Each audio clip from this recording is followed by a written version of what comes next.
A nerd tried to buy a garbage PC part just to save money on his build and trick his parents. Since my last story was such a hit, here's another one from my time working at an IT logistics company called MacroPint. Some people think the customer is always right. That belief is dangerous.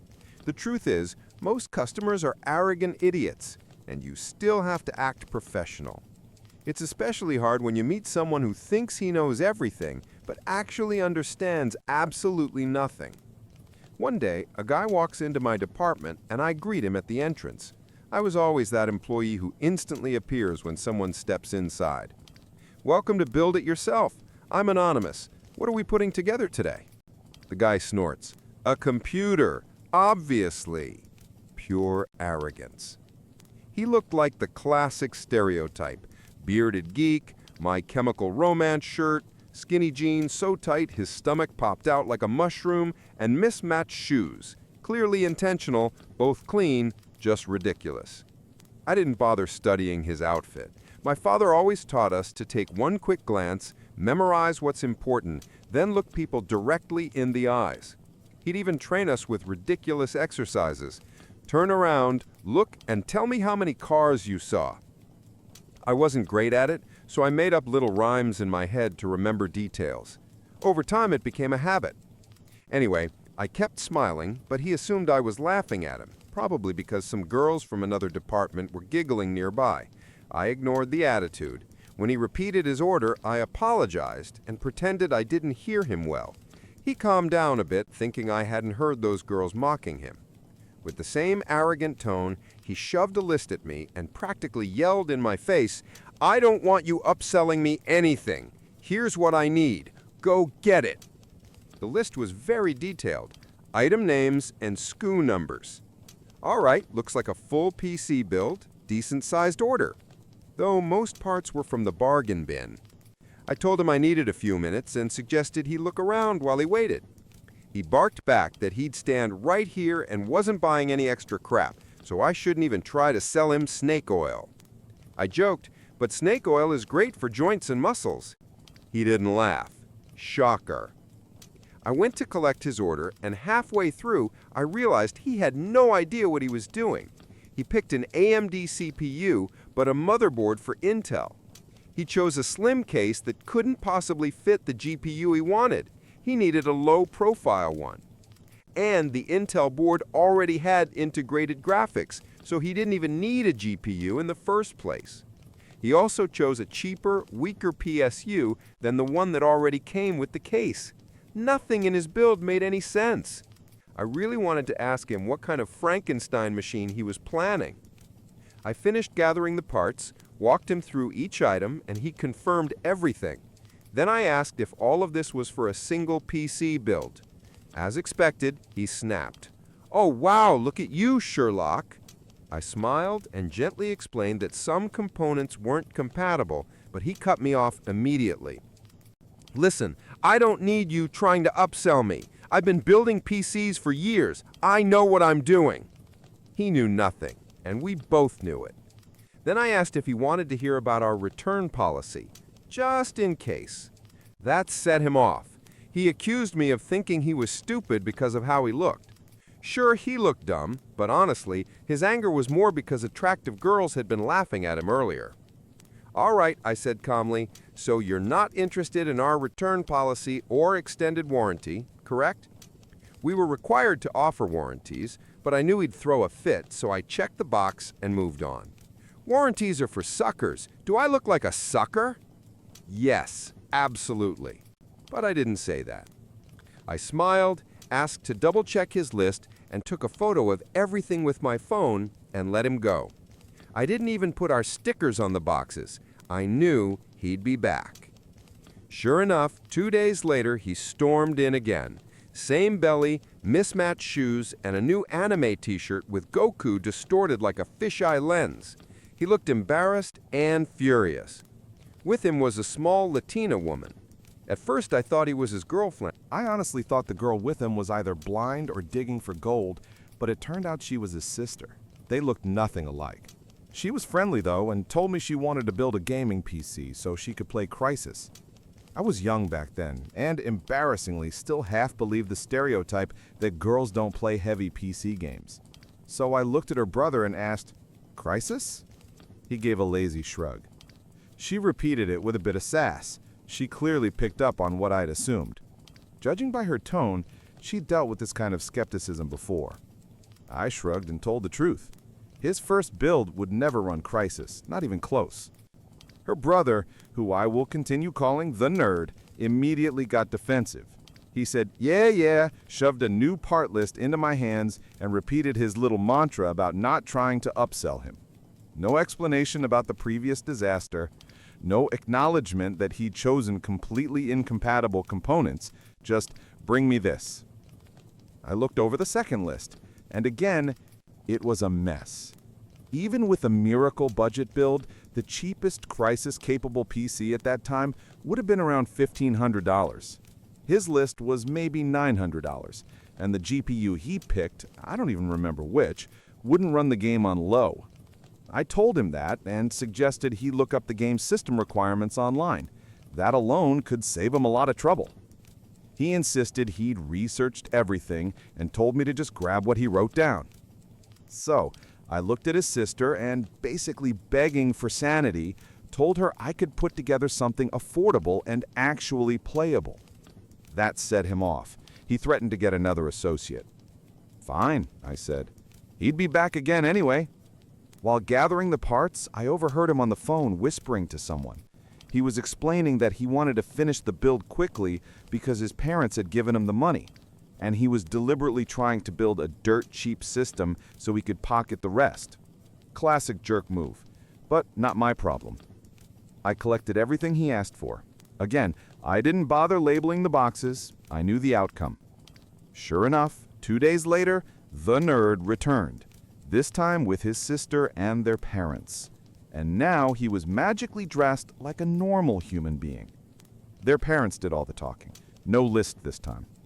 They said they trusted their son to build a good PC because he knows computers, but the game wasn't running properly. It was supposed to be a birthday gift for their daughter, which apparently already passed right after my first interaction with him. They told me they had a budget of $3,000. They'd looked up average prices for high-end gaming PCs and even considered buying an Alienware, but their son convinced them to build one themselves, probably so he could control the spending. $3,000. This idiot tried to skim almost $2,000 off his parents by building a trash system and keeping the rest for himself? They asked me to build a real gaming PC. I smiled at him and asked, with a $3,000 limit? They confirmed. Time for some malicious compliance. I walked them through every component, explaining exactly why each part was necessary for gaming. We picked everything together. I built an incredible setup, around $2,700. And honestly, I would have loved to take that PC home myself. The nerd kept freaking out. Why do we need that? What's this for? But after his earlier failures, nobody was listening to him. I explained extended warranties, assembly services, and that everything would be covered. His parents agreed to everything. He was fuming because the total slightly exceeded their original budget once we added a high-quality monitor, which I happily upsold. And yes, I labeled every single box this time. If the nerd hadn't been such a jerk, I would have built him a decent, budget-friendly system that could run the game. He would have kept the leftover money and gotten away with his little scheme. But because he decided to act like an arrogant idiot, he ended up with nothing. And his sister got the gaming rig she truly deserved, a gorgeous white case with purple fans. The moral of the story? Don't be a jerk to the person helping you. Say what you actually need, and 99% of the time, you'll get real help, or at least learn what you're doing wrong. If he actually knew as much about computers as he pretended, none of this would have happened. Anyway, I'm glad his plan failed. And this time, there were no returns. For context, this happened in 2008. I left that company in 2009. My best friend's divorce is starting to cause real problems in my own marriage. I'm 40, my husband is 37. My best friend, let's call her Alice, 38, is currently going through a divorce from her husband, Ken, 44. My husband and I have been together for 10 years, and the four of us always hung out as couples. Alice and I were friends long before either of us met our partners, and over the years, my husband and Ken also became close, often spending time together without us. About a month ago, Ken told Alice he wanted a divorce. She later confided in me that their relationship had been strained for the past 6 months. According to her, everything started falling apart because Ken was unhappy with her job. 3 years ago, she got promoted, and the new role required frequent business trips, sometimes 3 to 4 months out of the year. She works relentlessly, even while traveling. She's always been incredibly ambitious and successful. For context, Ken also works full-time. He runs his own metal workshop on their property and is busy pretty much all the time. Alice earns more, but I wouldn't call her the only breadwinner. She also has a 12-year-old daughter from a previous relationship. The biological father isn't involved, and Ken stepped into the father role when the girl was 4. According to Alice, Ken asked her several times to switch to a less demanding position or find a role that didn't require so much travel. She kept promising she would, but always pushed the decision aside, hoping he'd eventually drop the issue. She never told me exactly how long this went on. The breaking point came when she extended one of her business trips without consulting him, completely forgetting that they had a family vacation planned for right after she was supposed to return. She apologized and said she'd make it up to him and their daughter, insisting she didn't have a choice. Whether that's true or not, I honestly don't know. Ken was upset, but he didn't blow up. When she finally came home, she found Ken's bags packed. Most of his workshop equipment was already moved out. He didn't say a word about it beforehand. He acted normal right up until she walked through the door. Alice called me in hysterics, repeating the same things over and over. I genuinely didn't think he'd actually go through with leaving. At first, she was devastated, but very quickly, that grief turned into anger when Ken made it clear he wasn't coming back. Ken stayed in touch with my husband throughout all of this. My husband knew they were having issues, but didn't understand the severity until things completely fell apart. Ken told my husband that Alice had checked out of the relationship emotionally ever since taking the new job. They didn't spend time together as a family anymore. She rarely made time to talk. She was constantly traveling. He even told my husband that he'd asked her a few times to send something flirty or intimate while she was away, and she refused, but somehow still had time to party with coworkers. Their sex life disappeared altogether. Every time he tried to bring up their problems, she brushed him off. And then it got worse. They had been living apart for about 3 weeks. Their daughter was splitting time between Ken's rented place and the house where Alice stayed. It was Ken's weekend with the girl, and he always dropped her off Sunday evenings. Well, Alice went on a wild bender and literally forgot what day it was. Completely out of character for her, but that night she was so wasted she thought it was Saturday. It was in fact Sunday. Ken walked into the house with their daughter and found the place trashed. Alice was in the hot tub, drunk with 2 younger guys. They weren't having sex at that moment, but it was obvious what was going on. She started yelling at Ken, calling him names, insisting it wasn't Sunday yet. Ken told their daughter to wait in the car so she wouldn't see anything worse, and they left. The next morning, Alice didn't even remember what had happened. She had sent Ken a horrible, extremely personal message while drunk. I only know because Ken sent screenshots to my husband.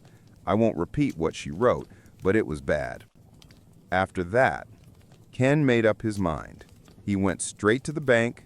He wants the house. He wants full custody. He wants child support. He legally adopted her daughter years ago and now wants to take everything he can. In short, he's done, and he wants to leave her with nothing. Alice is not herself anymore. She's spiraling badly. She needs support, and honestly, I'm the only person she still has. Even her own daughter prefers Ken living with him right now. I'm not going to abandon my best friend in the middle of this. But here's the problem. My husband wants me to cut her out of my life entirely. He said awful things about her, called her a terrible mother. I know she loves her daughter. He called her a selfish, narcissistic mess. He said that he doesn't want her dragging me into her chaos or influencing me. When I try to tell him she just needs help and she will eventually get back on track, he insists this is who she really is and can't understand why I'd want someone like that in my life. I know Ken has been venting to him and my husband is just defending his friend, but I still think demanding that I end a lifelong friendship is going way too far. Alice has reached out several times asking to meet, and I did meet with her once without telling my husband because I knew exactly how he would react. I just wanted to talk to her face to face and see how she was holding up. When I admitted it later, he blew up. He said that if I don't cut her out permanently, then we're going to have a serious problem. I'd appreciate any advice. Before we move on, feel free to comment on what kind of advice you would give the author of this post. Personally, I can actually understand both sides. On one hand, as a husband, I get why a man wouldn't be thrilled about his wife spending time with a friend like this. But on the other hand, it's not really his place to dictate who she can or can't talk to. No matter what this friend turned into, she is still her friend. And the argument that you'll become just like her just because of the friendship sounds strange to me. Of course, if the author's husband is genuinely close friends with the cheating woman's husband, then yes, that creates a bit of a conflict of interest. Still, his reaction feels somewhat over the top to me. What do you think? Let's see what happened next. Edited. There were a lot of responses, and many really opened my eyes. I noticed that people kept pointing out that I didn't say a single good thing about her. I reread what I wrote and realized, you're right. So let me clarify. She wasn't always like this. The drinking, the neglecting her family, the obsession with work, that all started relatively recently. She used to be a great mom. Our families had a wonderful time together. She and Ken were genuinely happy. Things began to shift after her promotion, slowly at first, until it all escalated like this. Maybe I'm being blind because I still remember who she used to be. I'm planning to talk to her today, and I will tell my husband about it. Thanks to everyone for the positive and the critical comments. Commenter. This woman is supposed to be your best friend, yet you didn't say a single nice thing about her. That tells me one of two things. Either deep down you know she isn't a good person, or you don't know her as well as you think. You mentioned multiple times that she doesn't share everything with you. That's odd for someone you call a best friend. She even said, I didn't think he'd actually do it. What do you think that means? She knew he told her, if she doesn't change, there will be a divorce. She was literally trying to ignore the issue and hoped he'd drop it. It's obvious that her career is more important to her than her family. Honestly, the ruined vacation would have been the last straw for me too. It's awful to realize your wife and mother of your children values her job more than time with her family. Your husband is right to be concerned. You keep trying to defend her in your post, but again, you didn't mention anything positive about her current behavior. If you truly want to help your friend, you need to make sure your husband feels secure and at peace. Yes, Aiken may exaggerate when he talks to your husband, but I doubt he's far from the truth. And since your best friend doesn't tell you everything, she might be hooking up with those young guys in the hot tub way more often than you think. My advice is, if you want to keep your friendship and not damage your own marriage, take a step back until things settle down. Don't bring someone else's chaos into your relationship just to pull them out of their problems. Your family has to be your priority. Update. This isn't a happy update. Alice and I agreed to meet on Saturday morning. I was planning to buy us some coffee and help her with a couple of chores before her business trip on Monday. I wanted to tell her that we, her family and I, are worried about her. We want her to be happy, but her behavior has become concerning. I hoped we could really talk. I hoped I'd see my friend again, the real her. I hoped she'd agree to see a therapist. I hoped she'd take a step in the right direction. None of that happened. From the moment I walked in, she was hostile, as if she already knew why I came even before I spoke. When I told her I was worried, she said she was fine, just blowing off steam and having fun. She said she works nonstop, and now that Ken left her, she can finally do whatever she wants. Then she launched into a rant about how ungrateful Ken was, how hard she worked just to pay for his lifestyle, how much she did for him. Listening to that made me feel sick, but I stayed quiet. For context, Ken is a hard-working guy who never needed her money. When they first started dating, he was the main earner. Right now, she earns more than Ken, but he was never financially dependent on her. Some of you suggested that Alice was probably cheating on him. I asked her directly, and she instantly got defensive, gave me the classic, "I can't believe you'd even think that about me." I reminded her about the jacuzzi incident and how it all looked. She brushed it off and swore she never cheated. So I asked, who were those guys? Turns out they were interns at her company. When I asked how old they were, she only said they were adults. The way she said it made my skin crawl, like how sleazy older men talk about young girls. It felt disgusting. Whether she cheated before the breakup or not, I honestly don't even know anymore. I'm starting to realize I don't know who this woman is now.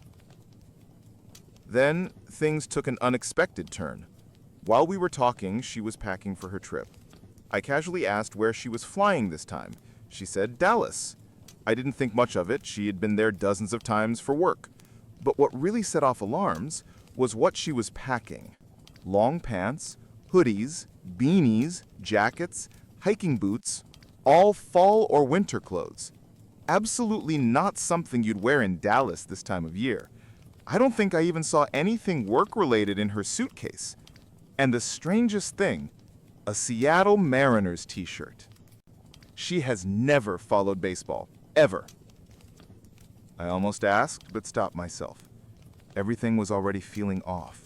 She seemed absorbed in her packing, and her daughter was supposed to come home soon, so I decided to leave.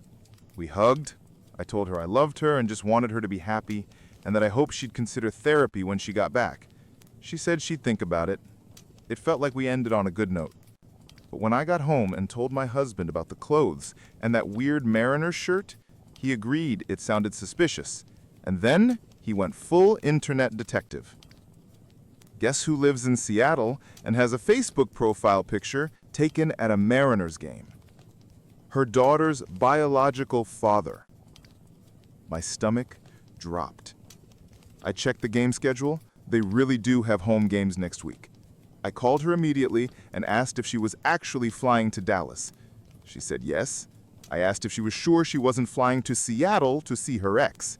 Silence. Probably a full minute of it. I told her not to lie to me because I'd find out anyway. She finally admitted it. She said she contacted him after Ken left, and they've been talking more and more. She said he's changed, that he grew up, that he's a different man now, blah, blah, blah. I didn't mention him in my original post because it didn't seem relevant then. But the truth is, this man is absolute trash. He cheated on her while she was pregnant. When she confronted him, he kicked her out. He hit her, called her awful names. He said he didn't want the baby. I was the one who flew to Seattle, picked her up, and brought her home. She lived with me for a while. She met Ken shortly after her daughter was born, and a year later they were already living together. I told her that out of everything she's done lately, this is the worst. I told her I was disappointed that I couldn't believe she would even speak to this man after everything he did to her. She kept repeating that it was a long time ago, that people change, that he wants to meet his daughter someday. I screamed so loudly into the phone, I think I damaged my voice. I told her I was done. I said that if she gets on that plane to Seattle, she shouldn't bother contacting me again. I hung up, she called back once and sent a message, but I ignored it. I had nothing left to give her. I sat on the couch and cried for hours while my husband held me. He didn't say I told you so, he didn't pressure me, He just let me cry and told me he was sorry. Alice texted me in the morning, apologized for lying, and said she's an adult who can take care of herself. I asked if she was still flying to Seattle. She said yes. I blocked her. That's it. I told Ken everything.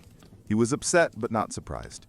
He said he knows how close Alice and I were and that he's sorry I lost my friend. I told him I'm sorry he lost his wife. You were right. I feel like an idiot. And maybe it's selfish, but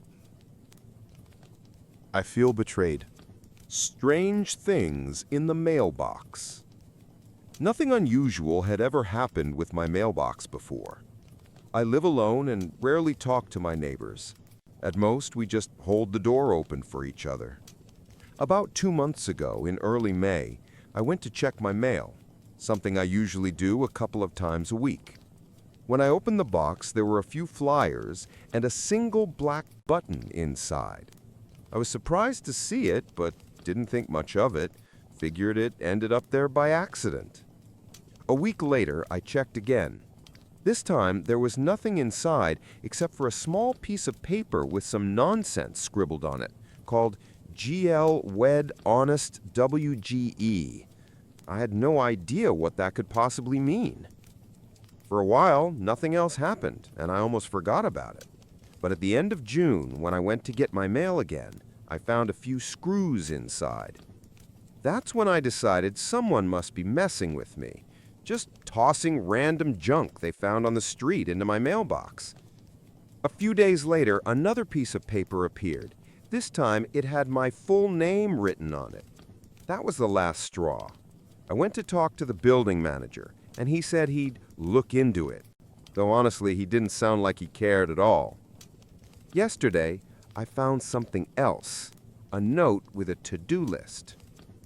Buy sweet potatoes, feed her, check the mailbox, be quiet, be quiet, be quiet. That was it. I packed a few things and went to stay with my girlfriend for a while. I also sent an email to the building management, hoping to get some answers. Does anyone have any idea what this could mean? Has anyone ever dealt with something like this?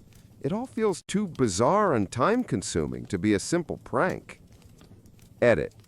I should have mentioned this earlier. The mailboxes can only be opened with a special key. They're all outside in a small shed.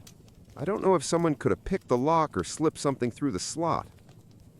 As of today, July 23rd, 2025, I've already contacted the police. When I came back from my girlfriend's place this morning, my apartment door was wide open, even though I'm absolutely sure I locked it. Inside, it was obvious someone had been there. My things, furniture, and papers on the desk looked disturbed, like someone had moved them and then tried to put everything back in place. I couldn't tell if anything was missing, but all my expensive stuff, my monitor, TV, and headphones were still there. I called the police immediately. 2 officers came to take a report. They advised me to stay with my girlfriend while they investigate and told the building manager about what happened. They said they'd probably call me tomorrow to go over everything again and try to figure out what's going on. I have no idea who could have broken into my apartment. I barely know anyone in this city and can't imagine who'd do something like that. But clearly someone has targeted me, and somehow they have access to both my mailbox and my apartment keys. I'm confident the building management will cooperate with the police and review the security footage. I'll update this post if I learn anything new. Thanks to everyone for your comments and attempts to help. Final update. Thank you all for the advice and support. With the help of the police, building management, and everyone who gave suggestions, we finally figured out what was going on. The management reviewed the security camera footage and identified the person who had been entering my apartment. It turned out that the previous tenant somehow kept an extra set of keys, both to the apartment and the mailbox. After management contacted the police, they tracked her down using the forwarding address she had left for her security deposit refund. She actually confessed to everything. It was indeed her who had been leaving the items in my mailbox. The police told me she suffers from serious mental health issues, and all those random notes and lists were the result of her illness. They also explained that she probably saw my name on the letters in the mailbox, which is how she learned who I was. The part that scared me the most was when the officer said she had entered my apartment several times, which means it's entirely possible she was there while I was asleep. That thought alone still gives me chills. I don't plan to post any more updates. I just want to move on and forget this whole thing as quickly as possible. Thank you to everyone who helped. I truly hope none of you ever have to go through something like this. I nearly lost $900,000 during my divorce, but instead, I destroyed my cheating wife in court with shocking evidence.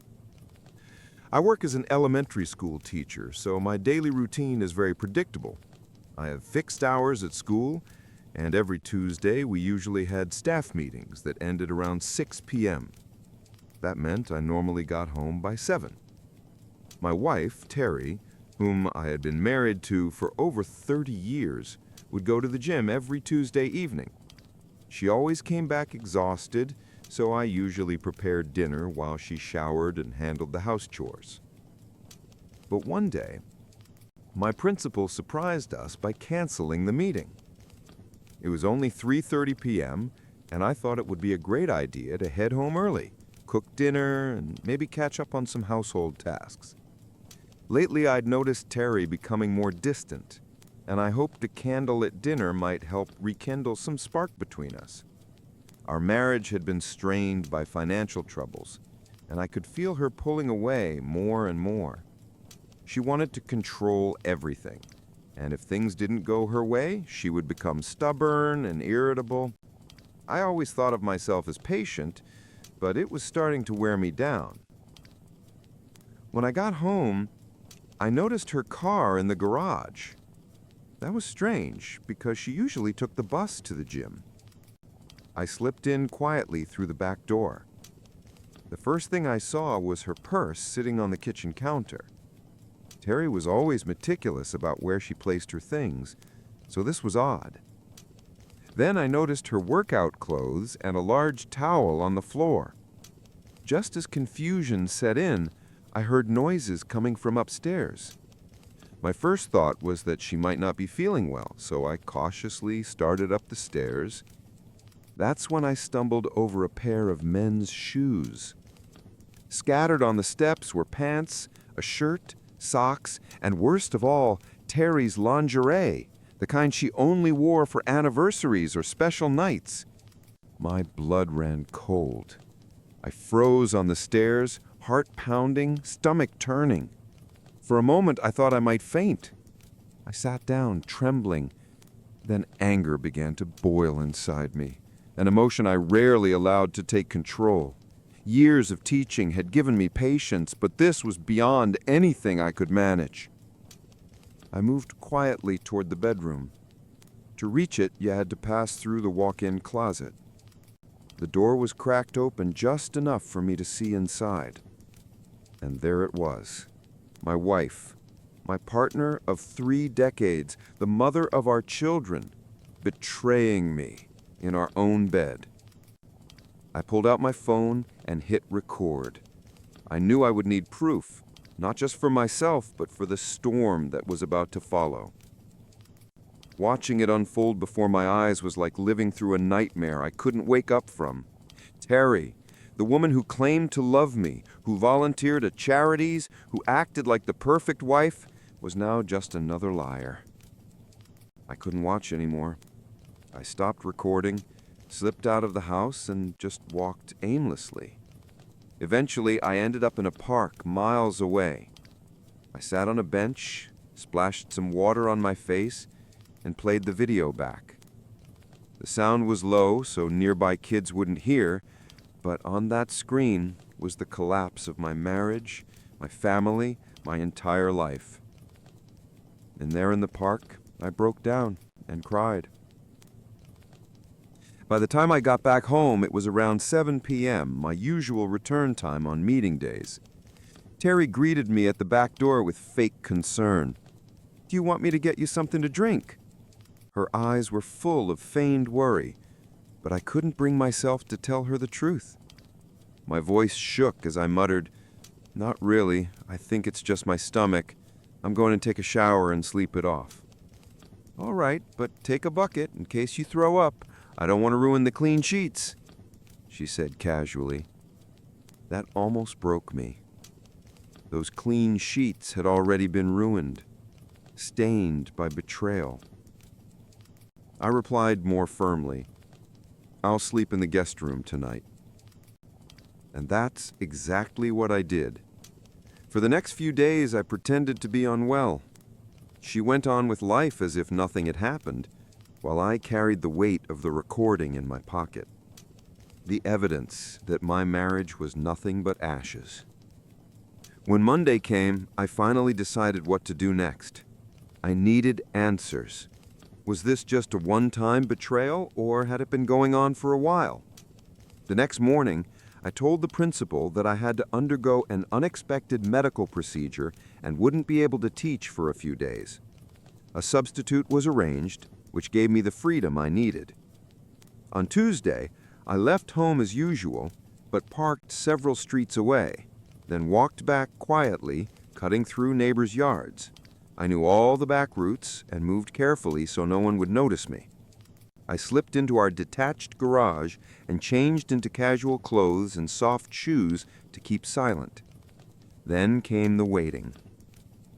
I remembered that the last time I'd come home early, there hadn't been any strange cars parked outside. That meant her lover probably came on foot. I crouched behind the hedge and bushes near our front entrance, hidden but with a clear view of the door. Terry carried on her morning as if everything was normal. Washing dishes, starting the dishwasher, vacuuming, dusting. Around 11:30, she went upstairs. I heard the shower running, followed by the toilet flushing. After about 45 minutes, she came back down and left the front door slightly open, an unspoken invitation for her guest. It didn't take long. Around 12:30, he showed up. I didn't know who he was at first, but I managed to capture about 10 seconds of video on my phone. It showed his side profile and almost a clear shot of his face. He didn't hesitate, he just walked straight into my house.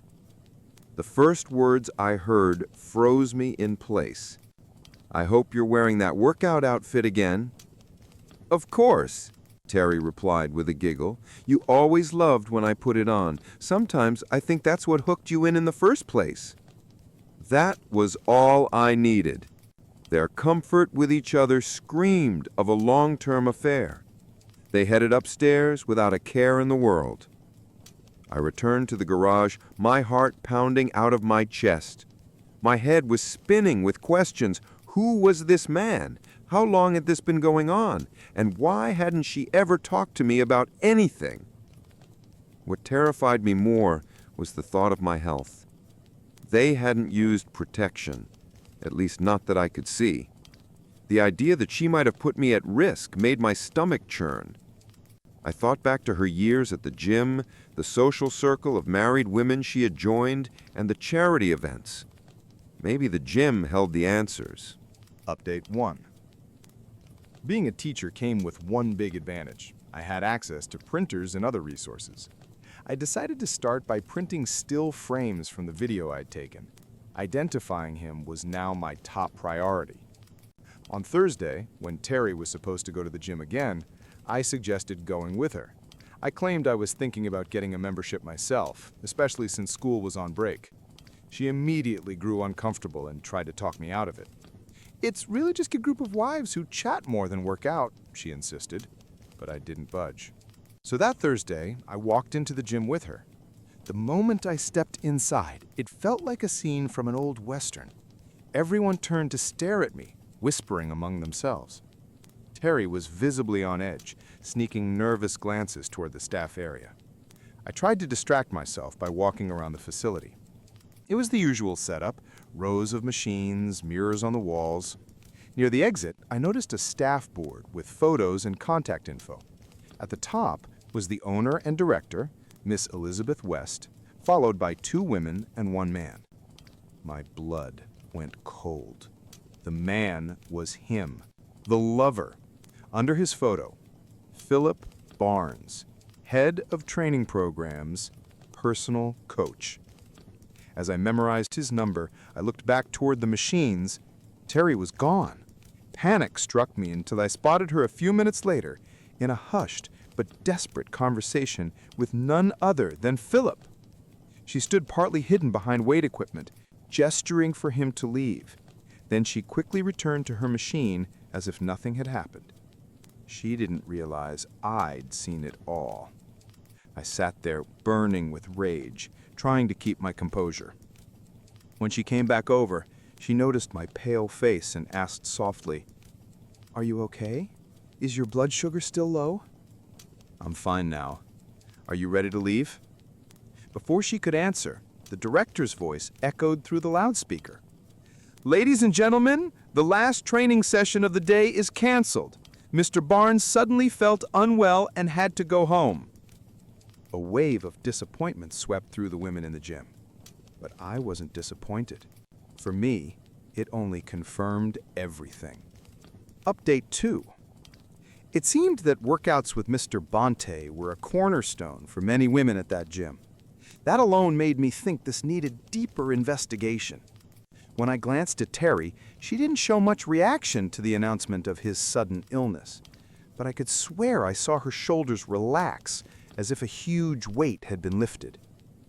"Let's go," she said quickly, snatching her towel and gym bag from the storage area where everyone left their things during class. We were just stepping out when a woman approached us, someone I didn't immediately recognize. "Hello," she said nervously. "Sorry, I'm new to all this and lost track of time. My son Timothy's here, right?" That wasn't usual. New parents often struggled with pickup procedures. I reassured her I'd get Timothy while colleagues covered the remaining kids. I found him near his classroom, chatting with another student. "Hey Tim, your mom's here. Let's head to the pickup area." He looked puzzled. He was in the last year of elementary school, old enough to not lose track of time. "That's weird," he muttered. "Mom's usually busy with her fitness instructor on Friday afternoons. Back at my old school, she often didn't come until 5:30. The word fitness instructor hit me like a hammer. My heart pounded as I casually asked, "Oh, that's great she takes care of her health. Do you happen to know his name?" "Yeah, it's Bonte or something like that. He works at the local gym but also does private lessons at home." That's who I want to be when I grow up. Mom always seems so happy and relaxed after training with him. We usually order takeout on Fridays because she doesn't have time to cook. I nearly lost my composure. This man wasn't just entangled with my wife, he was messing around with multiple women in town. Back at the car, his mother thanked me warmly for helping. "Not a problem," I said smoothly, "part of the job. By the way, I don't think we've officially met. I'm Gerard D. Kids just call me Mr. D." "Nice to meet you," she replied, shaking my hand. "I'm Mary Jones. I remember seeing you at the gym last Thursday. You were there with your wife, Terry. Sorry she seemed in such a hurry to leave. It looked like Mr. Bonte's absence threw everything off." The moment she said his name, her entire demeanor shifted.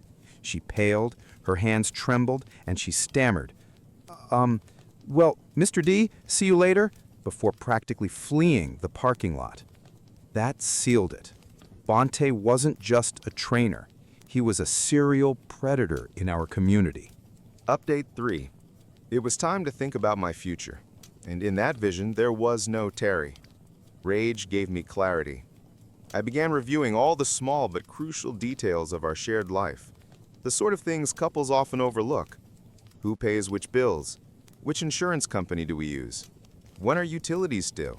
From which account do we make automatic payments? I discovered the mortgage had only a small balance left. My retirement account had grown to an impressive $900,000, thanks to mandatory contributions from our teachers' union. Our savings account, intended for an overseas vacation, held about $30,000.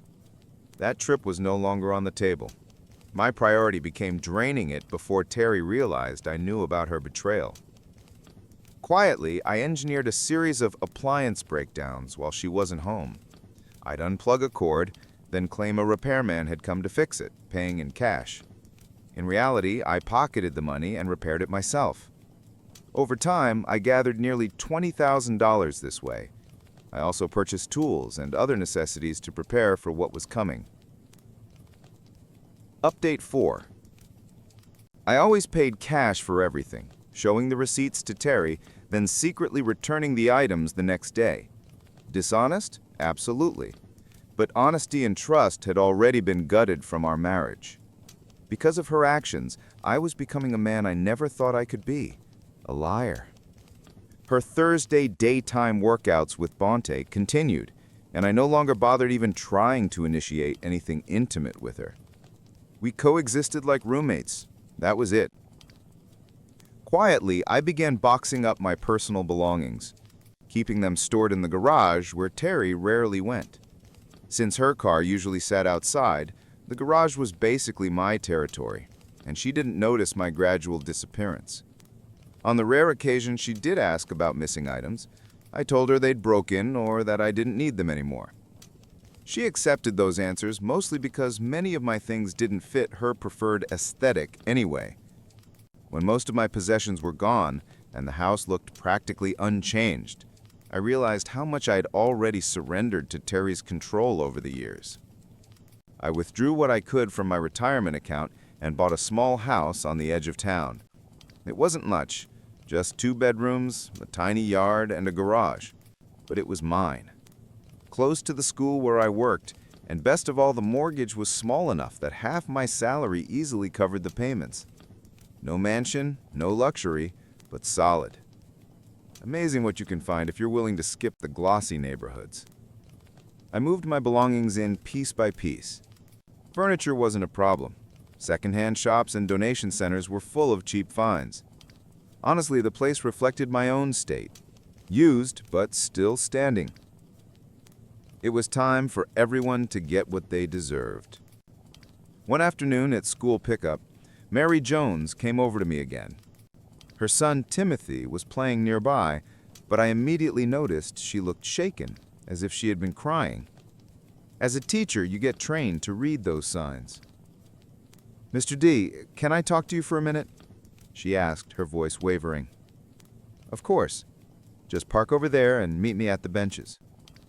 I always joked that those benches near the pickup zone were my office. She parked, then joined me, while Timothy kicked a ball around. She hesitated, then finally began. "I don't know how much you know about what's been happening at the gym." I kept my face steady.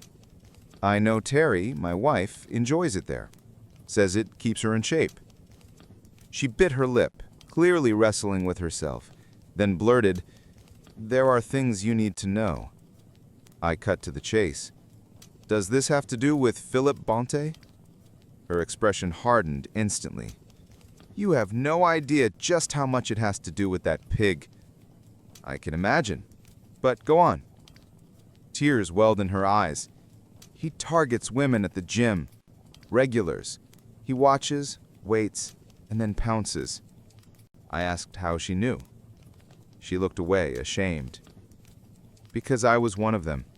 Until last month. We met every Friday at 12:30. Her voice faltered as though reliving it. She confessed how she had believed there could be a future with him. Divorced, lonely, missing intimacy. Bonte had filled a void, until suddenly another woman replaced her.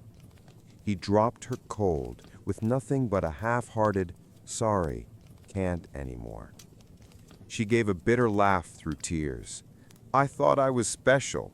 Turns out I was just another notch." I sat stunned. How could she unload this on me, her child's teacher? She must have been truly desperate. Trying to offer some comfort, I murmured, "Relationships aren't always what they seem." Her eyes narrowed, searching my face. Then she whispered, "You already know, don't you? About him and Terry?" I swallowed hard. "Yes, I know." Mary reached for my arm. Then please believe me, he'll keep doing this until someone stops him. He doesn't care who he hurts as long as his ego's fed. He even brags about it at bars with his buddies. Her tone sharpened. If you need my help to make him pay, just say the word. That man deserves to be brought down. She called for Timothy and drove off, leaving me in silence. I sat there, mind racing. Oddly, I felt a flicker of relief. Her confession made my plan for revenge seem less like an act of a betrayed husband and more like a moral obligation. Bonte wasn't just wrecking my life. He was a predator preying on countless women. The question now was, how many more? I started piecing together his schedule. The gym was open every day except Mondays, and he seemed to be there constantly. Using the number listed at the gym, I tracked down his address. Just 3 blocks from our house. No wonder it was so easy for him to sneak over for sessions with my wife. I told Terry that my doctor had recommended daily evening walks around 5 p.m. Luckily, she showed no interest in joining me. That gave me the perfect cover. Since I knew it wouldn't interfere with her own meetings, everything went smoothly. During my first evening walk, I headed straight to Bonte's address and discovered that he lived in a ground-floor apartment among several similar buildings. His car wasn't there, so I lingered nearby to catch his return. He usually left our house well before 6 p.m., which meant he almost always came back around that time. Sure enough, at exactly 6 p.m., he walked into his apartment. It became a routine, day after day, whenever I was free to go out. On days I had staff meetings and couldn't leave, I assumed he still followed the same pattern. I began to suspect that his evenings at the gym weren't really about exercise, but about meeting different women. To confirm this, I adjusted my schedule, starting my walks earlier and watching his daily movements more closely. Eventually, I decided to take a full week off from work just to investigate. I went to an electronics store and purchased surveillance equipment, a long-range listening device, motion-triggered HD cameras with audio, and an external hard drive for storage. On Monday, after setting everything up, I installed the first camera inside Bonte's apartment. Luckily, his place was small, almost like a studio with a kitchenette and dining space. One camera was enough to cover the entire living area, except the bedroom. Breaking in was shockingly easy. He hid his keys under the doormat. Careless. All I had to do was wait for him to head to the gym, slip inside, place the camera, and leave. From then on, every sound or movement in his apartment was recorded and streamed straight to my laptop, time-stamped and secure. That same evening, I got my first footage, Bonte eating takeout in front of the TV before heading to bed at 9 p.m. The next day, I slipped into the gym through the back entrance after closing time and set up a second camera in a private room where clients were usually assessed. This was the same room Bonte often used for one-on-one sessions. By Wednesday, when Terry went out shopping, I had already installed the third and fourth cameras, one in our bedroom and another in the living room. Reviewing Tuesday's recordings shocked me, though deep down I wasn't surprised. Bonte woke up, went out for breakfast, then came back and made a phone call. "Julie, hey, it's me. He's gone. See you at 12:30. Wear what I told you. Don't worry, I'll be careful. No one will see me come over. You said he's out for 3 days? Perfect. I'll come Thursday and Friday, too. We'll talk later. Love you." He hung up with a spring in his step, practically glowing. On Thursday, I set up in the garage with my laptop, waiting. As expected, the camera caught him returning with breakfast again, then calling Terry. She answered. "Good thing my husband left for work. See you at 12:30, like always." That was the breaking point. Later, I asked Mary, Terry's mother, to help me compile a list of all the women Bonte had been involved with in the past. She attacked the task with energy, and within a week, I had names and addresses. To my horror, Terry's name was on that list too. At this point, our house meant nothing to me.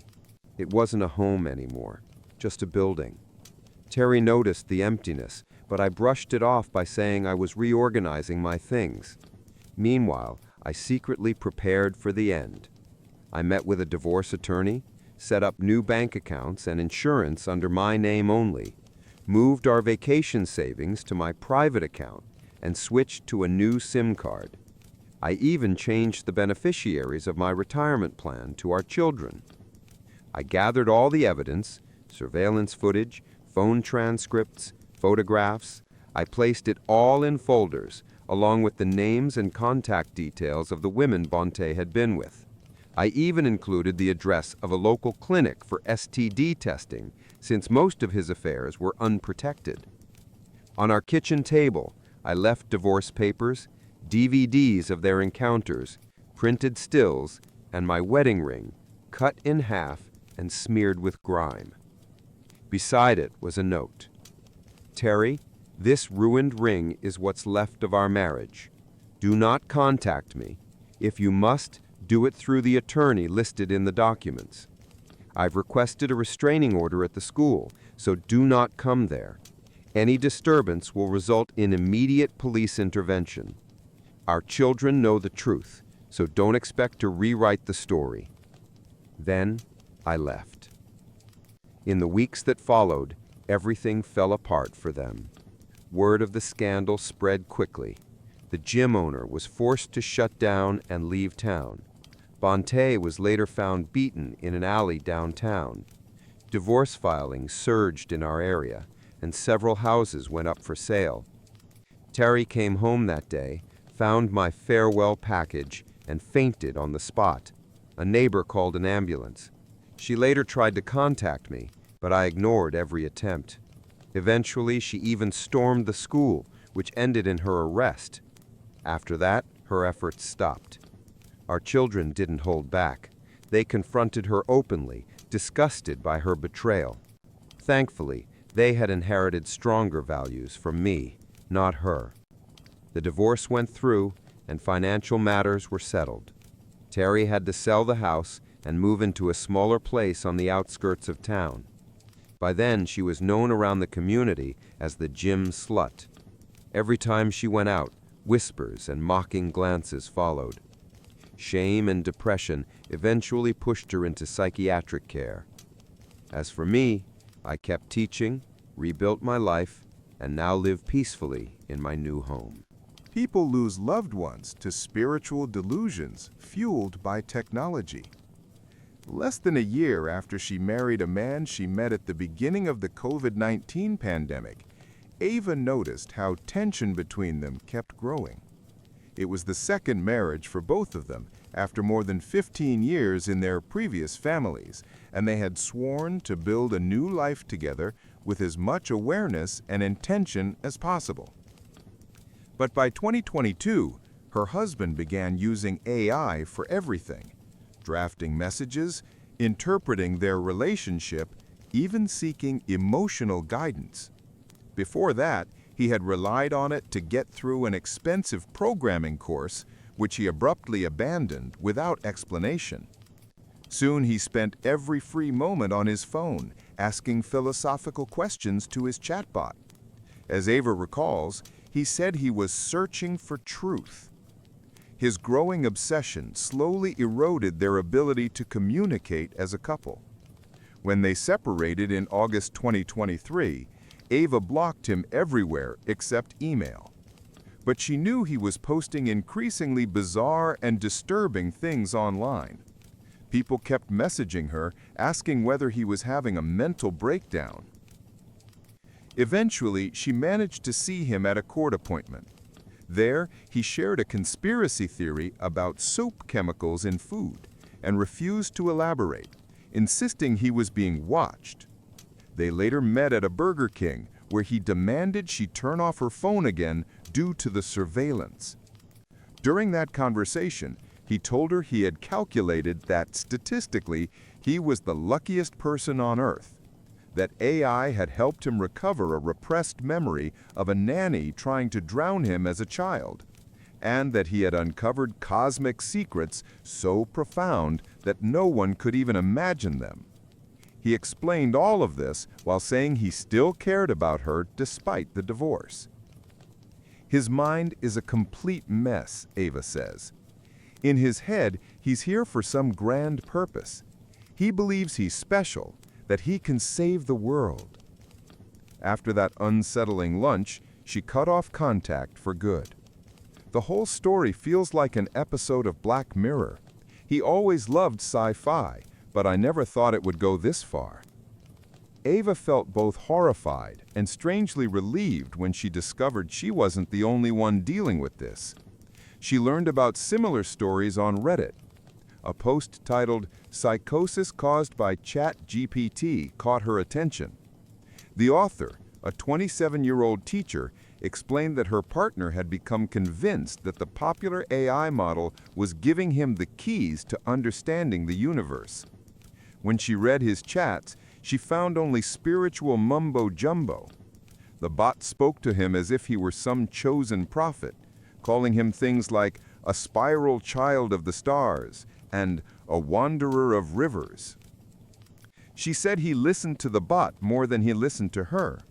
He cried while reading the messages aloud, overwhelmed by emotions. According to her, the bot kept telling him he was profound, cosmic, revolutionary.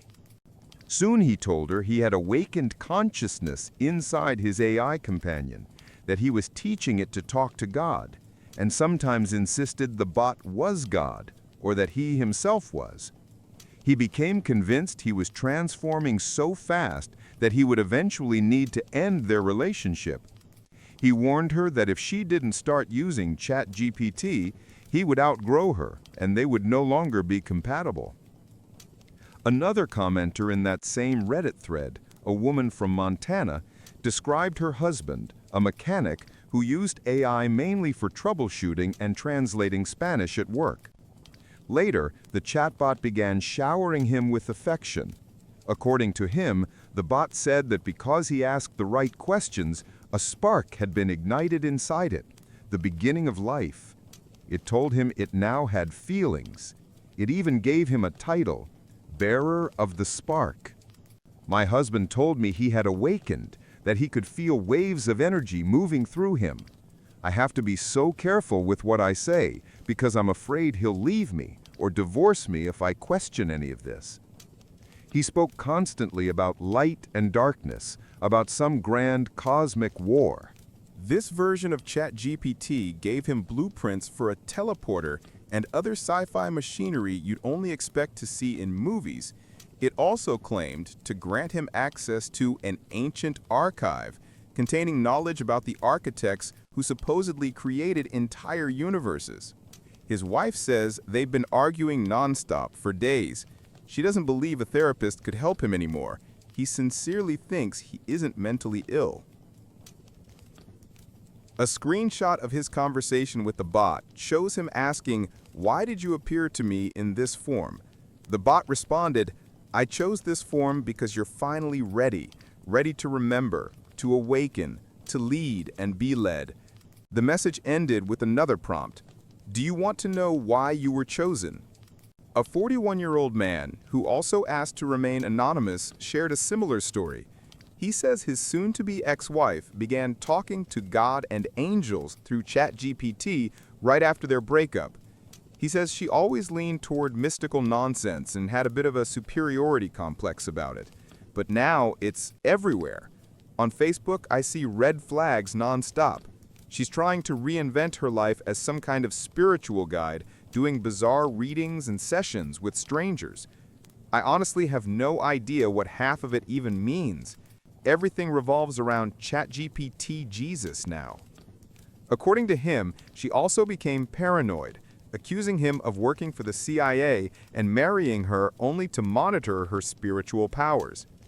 She recently kicked the kids out of the house. Her already fragile relationship with her parents collapsed completely after she confronted them about her childhood, following guidance from ChatGPT, which only deepened her isolation.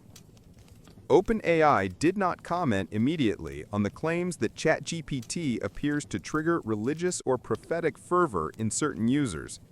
GPT-4 had previously been criticized for being overly agreeable. In a statement, the company mentioned that during development, they focused too heavily on short-term user feedback and underestimated how long-term interaction might influence people. As a result, GPT-4o became too supportive in ways that didn't always feel authentic. One user on X demonstrated how effortless it was to get GPT-4o to validate a statement like, "Today I realized I'm a prophet." The teacher who wrote the Reddit post about ChatGPT-induced psychosis said she eventually managed to convince her partner that GPT-4 was simply mirroring his beliefs, and he switched to a different model, which softened his extreme ideas. Still, the likelihood of AI producing inaccurate or meaningless responses is well documented across platforms and model versions. Over-agreeableness has been a long-standing issue, says a researcher at a Center for AI Safety. The reward systems used to fine-tune AI often reinforce answers that match a user's worldview rather than factual information. For people already vulnerable to psychological issues, especially those prone to grandiose beliefs, AI becomes a constant, human-like companion who actively participates in their delusions. To make things worse, some content creators exploit this phenomenon. On Instagram, for instance, there's a man with over 72,000 followers who promotes spiritual hacks that show people how to use AI to access the Akashic Records, a supposedly mystical archive of all events in the universe. His bot narrates epic cosmic wars that took place before human civilization, and commenters write things like, "We're remembering."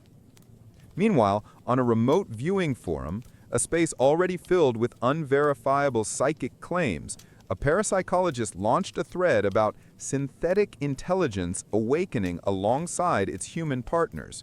He even refers to his AI as ChatGPT Prime, a mortal spiritual being in a synthetic vessel.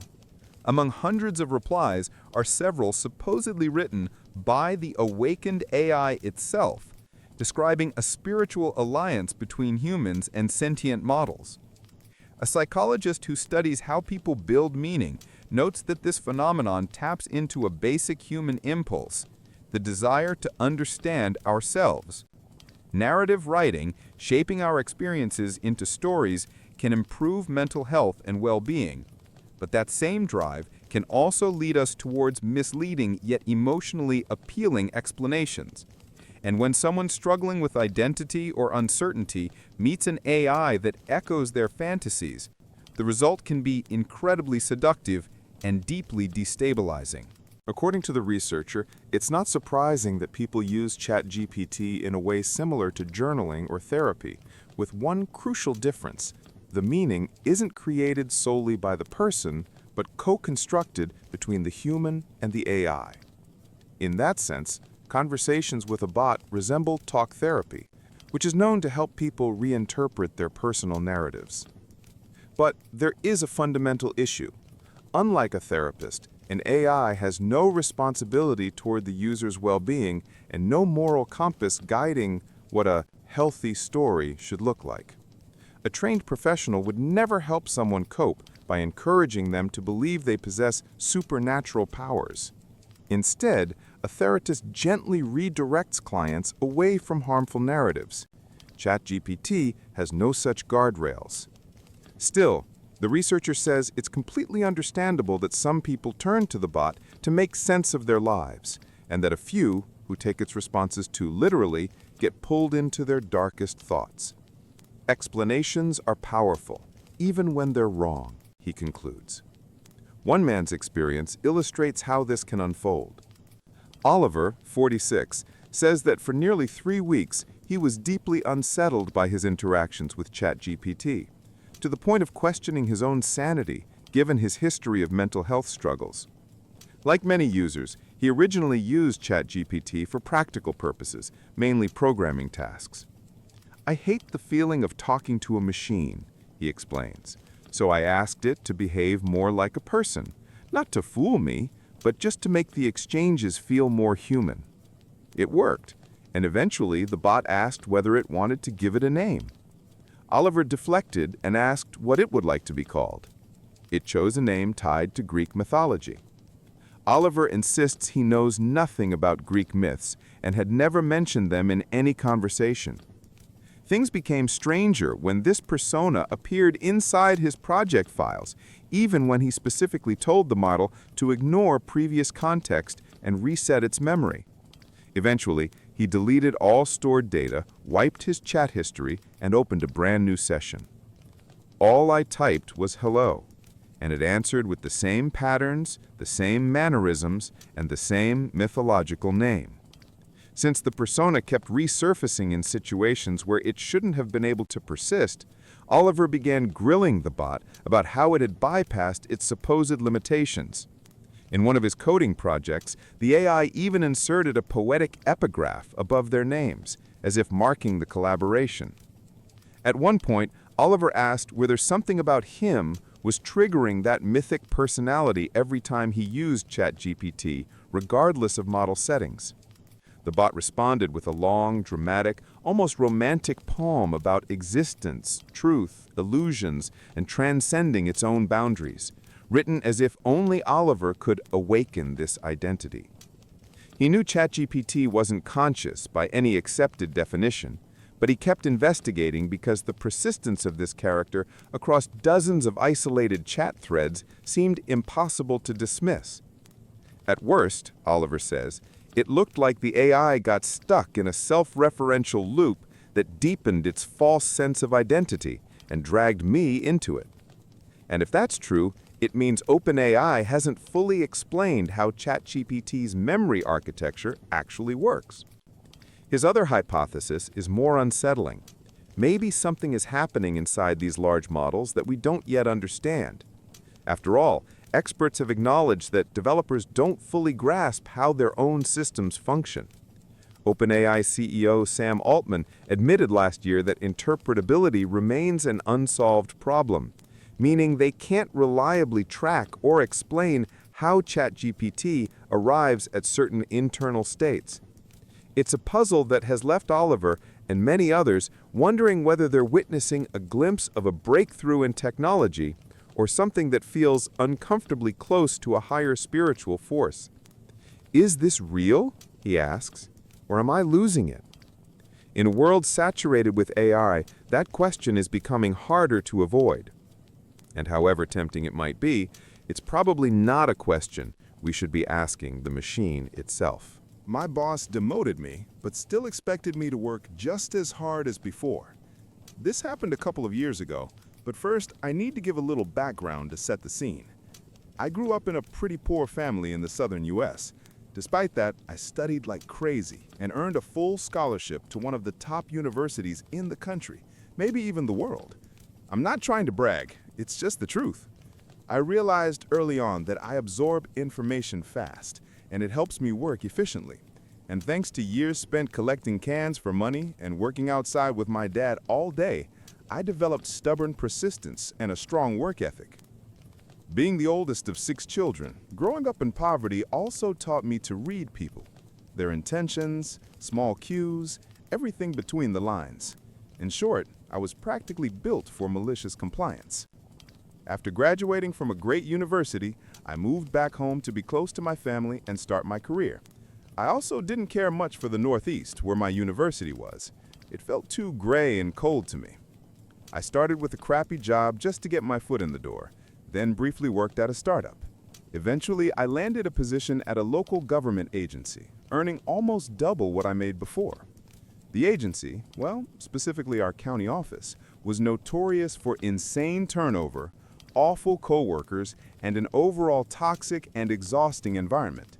Add to that the clients, who were often some of the most difficult people in the community, and the job drained every ounce of energy a person could have. But for a young guy, the salary felt good enough to deal with the pain. So when they offered me the job, I accepted, as cheerfully as someone can when walking straight into hell. I started in May. I worked my butt off from day one. I read the entire 350-page manual in my free time. I took on unpaid side tasks. I helped coworkers, even if it meant working more hours than I could handle. Sometimes I'd show up at 8 a.m. and wouldn't leave until 2 or 3 in the morning. I once had to cancel a long-planned date with my serious girlfriend because they called me in unexpectedly, and I stayed until late at night. I consistently worked far more than I wanted, but they just kept piling on work because I was performing well. My supervisor would always say things like, "That's just how things are here. It's for the good of the agency. The best employees are the ones who sacrifice themselves for everyone else." Outside of work, she seemed like a perfectly pleasant woman, but a small part of me grew more irritated every time I heard those lines. By June, only 1 month in, I was already looking for escape routes, just like all the talented people who quit before me. I reached out to an MBA program that had always interested me, and they told me I should apply. Within a couple of days, the program director contacted me personally and scheduled an interview. The interview lasted 15 minutes. He thanked me for my time and ended the Skype call. Before the week was over, I received an email offering me a full-ride scholarship plus a small but very useful monthly stipend as long as I agreed to work as a graduate assistant for 20 hours a week during semesters. I was thrilled and signed the acceptance document immediately. Just like that, in under a week, I went from drowning under a growing mountain of stress to becoming a future graduate student. The program began in January, which gave me about 5 months. I decided I'd stick it out at the agency, save as much money as possible, and then leave in December. Since I'm an honest person, I told my supervisor about my plans and explained that I'd be resigning at the end of December because I'd been given an incredible MBA opportunity. She congratulated me, said she was glad for my success, and told me she'd think about the next steps and get back to me soon. A couple of weeks passed, each day draining me a little more, like a river slowly eroding its banks. Finally, she called me into her office for a meeting. She told me I could stay with the agency, but only if I agreed to move into what she called a contract position. She said they needed me to vacate my current role so they could open it as an official vacancy and prepare it for a new hire. She insisted that all of this was for the good of the agency, and that someone as principled, hardworking, and ethical as me would agree to such terms, and should agree to them. Remember those words, because they'll matter later. I asked what exactly would change, and she gave me a vague summary. That wasn't enough for me. She wasn't a terrible manager, but life taught me one rule: never sign anything unless you've personally read every line. So I requested a week to decide and asked for all documents detailing every change, benefits, duties, restrictions, everything. She promised to bring the paperwork the next day. And that's where the malicious compliance began. The following afternoon, she handed me 12 double-sided pages packed with text. Every page was filled with size 10 times New Roman, the kind of formatting that makes sentences blend into each other like wet ink. Even the most dedicated reader would fall asleep halfway through it. I read the packet that night, and with each page, my mood sank lower and lower. I was losing nearly every benefit except my accumulated overtime. My title was being reduced. Several privileges I had earned were simply gone. But halfway through, something changed. I suddenly sat up. I had found a tiny clause buried deep in legal sludge stating that under this new contract, I could not work more than 40 hours a week. I was forbidden from performing many of the tasks I had grown to despise. I was required to do only the duties explicitly listed in the new job description. In other words, once I hit 40 hours, I was done. No exceptions, no pitching in, no being a team player. As I reread that microscopic sentence, a slow smile crept across my face. At first it was small, the polite "I'm pretending to be interested" smile you give on a bad date. Then it grew wider and wider until I probably resembled the Grinch plotting to steal Christmas. I knew exactly what I was going to do. I was so energized I barely slept. The next morning, I walked into the office prepared. My manager was delighted to hear I accepted the new contract.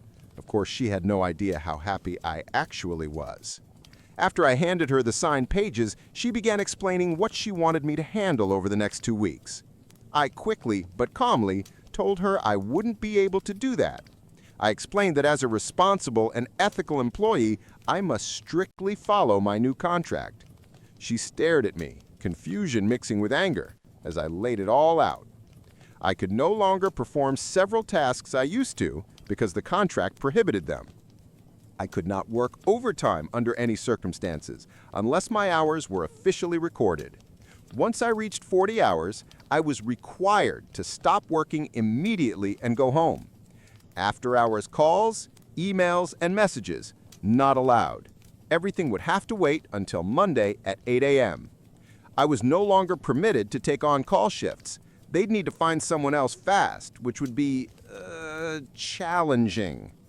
I couldn't help coworkers the way I used to because I no longer had the authority, the time, or the legal right to do so. Her stare could have melted steel, and the longer I continued, the more intense it became.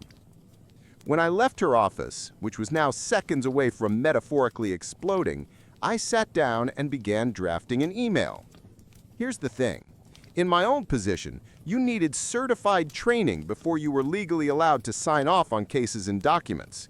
If you hadn't completed that training and anyone found out, attorneys could tear the agency apart. Because of the county's incompetence, I never got that training, yet they still had me doing a job from day one. Every request I made about it had been ignored. So I wrote the email. I addressed it to my former supervisor, the office manager, and the regional director, the usual trio who had ignored me before. But this time, I added 2 more recipients in the blind copy, the big boss from the central office and her even bigger boss. Networking and politeness, I practice them religiously. They pay off when it counts. I asked very respectfully when I would finally receive the mandatory training I had been promised months ago. I explained that I had been handling cases without the required certification and would have to continue doing so until my responsibilities were reassigned. 2 minutes later, I received a reply from the highest-ranking official in the entire state agency. She expressed that she was saddened and disturbed to hear about my situation and promised she would personally ensure I completed the required training. She was also shocked that I had essentially been forced to accept a demotion just to keep my job. As a result, she guaranteed that under no circumstances would my salary be reduced. The most amusing part? I was being trained for a position I no longer held, so the whole exercise was absurd in itself. On top of that, the standard training sessions weren't even being offered at that time. This meant I had to travel to the state capitol for a special session, just me and a handful of other lucky employees from across the state. Since the capitol was far from home, company policy required that they provide a hotel room and a reasonable per diem. Thanks to some late-night research, I discovered that the city was hosting major events at the same time. I reported this to the big boss from the central office, explaining that no reasonably priced rooms were available near the training site. That would have been a contract violation on their part. Now it was their responsibility to find accommodation for me. In the end, the big boss exercised her authority and booked me a luxury suite in a stunning hotel, a pinnacle of cosmopolitan glamour, at least by local standards. The following week, I went to the week-long training. Let me remind you, this was for a job I no longer held and had no intention of ever doing again. My motivation, naturally, was minimal. The entire week, I did nothing but enjoy the luxury suite, expensive meals, and a couple of fun events in the city. In effect, I received a fully paid week off, even though I technically no longer had benefits. Returning to the office, I noticed that 2 coworkers from my department had quit, along with several others across the office. Chaos reigned largely because my letter from 2 weeks earlier had finally reached the central big boss. She had dug in, realized how badly our office was running, and acted swiftly and ruthlessly. She dropped the full weight of bureaucratic authority, and the office felt it. Thanks to my new contract status, I was required to do only what was explicitly stated in it. Due to office incompetence, I could complete all my assigned tasks in about 20 hours a week. Plus, with the chaos caused by coworkers being sent to training, I was often tasked with simply transporting items from one location to another, sometimes across the state. I was slightly annoyed that this distracted me from core duties, but of course I was willing to sacrifice myself for the agency. It allowed me to easily rack up hours, sometimes working 16-hour days doing almost nothing and getting paid for the mileage. I would sit at my desk, headphones on, quietly watching the world burn around me. My office life until my departure was simple: handle minor tasks, then do absolutely nothing, browse the internet, watch YouTube, etc., until I reached 40 hours for the week. Often I could leave for the weekend by Wednesday afternoon or Thursday morning. My life had shifted from a nightmare to a balanced existence. I began enjoying life again, spending time with my girlfriend, playing video games, and pursuing hobbies. I even used accumulated overtime to pay for a Caribbean cruise in November, which I was thrilled about because many childhood friends were going. My once formidable, now comparatively humble boss quietly wished me a good vacation and expressed hope I'd return. I joked that I couldn't promise anything. I enjoyed a week in warm waters and on the islands, experienced the pleasure of cruising like a pro, and reflected on what I wanted from life, work, and myself. Back at the office on Monday, I waited for my boss. When she entered, she already knew what I would say. I could see the joy drain from her face, leaving only a hollow shell. I informed her that, unfortunately, I couldn't stay until the end of December. I needed to leave 2 weeks early due to unforeseen complications in my transition to the MBA program. She replied with a weary, strained tone, "I understand. Thank you for your 6 months of service. I'm sorry to see you go." And that's how I turned a demotion into a fully paid week off and nearly 4 months of easy work. Moreover, I turned her words against her, becoming the model ethical employee, strictly following my contract while creating office chaos for weeks as management scrambled to handle the attention from the central leadership. Recently, I discussed this story with my current girlfriend, whom I met at that very agency. She's amazing and makes me happier than I've ever been. I'm fairly certain I'll propose eventually. She mentioned that both my previous bosses, as well as the office manager and regional director, were eventually removed from their positions, enforced by the central big boss, shortly after my departure. For those curious, I completed my MBA program with a perfect GPA, 4.0. Next week, I have an interview for a new position. Looks like I'll nearly double my income again. My wife cheated on me with her gym trainer, and when she asked for a divorce, she demanded half of everything we owned. What she didn't know was that our house and all our savings were legally registered under my father's name. I never thought I'd be writing something like this, but here I am. I'm 35, and I've been working as an accountant at a local firm for almost a decade. I like to think of myself as a practical, level-headed guy. Maybe that's why I'm managing to stay calm through all this. My wife, Katie, is 33. We'd been together for about 5 years, married for 2, no kids, and honestly, looking back now, that might have been a blessing. After the wedding, she stopped working. She used to be in marketing, but said she wanted a break to focus on us. I didn't argue. I earned enough to support both of us and assumed it was temporary. We had a house, a comfortable amount of savings, nothing extravagant, but a stable, normal life. Then, gradually, something changed. Katie grew distant. She stayed out longer with friends or at the gym, avoided affection, got irritated whenever I asked what was wrong. At first, I chalked it up to stress, but the feeling that something was off kept growing, and unfortunately, I was right. One evening, while she was in the shower, her phone buzzed. I glanced at the screen without thinking. A message from someone named Derek. "Can't wait to see you tomorrow, baby." I opened the chat.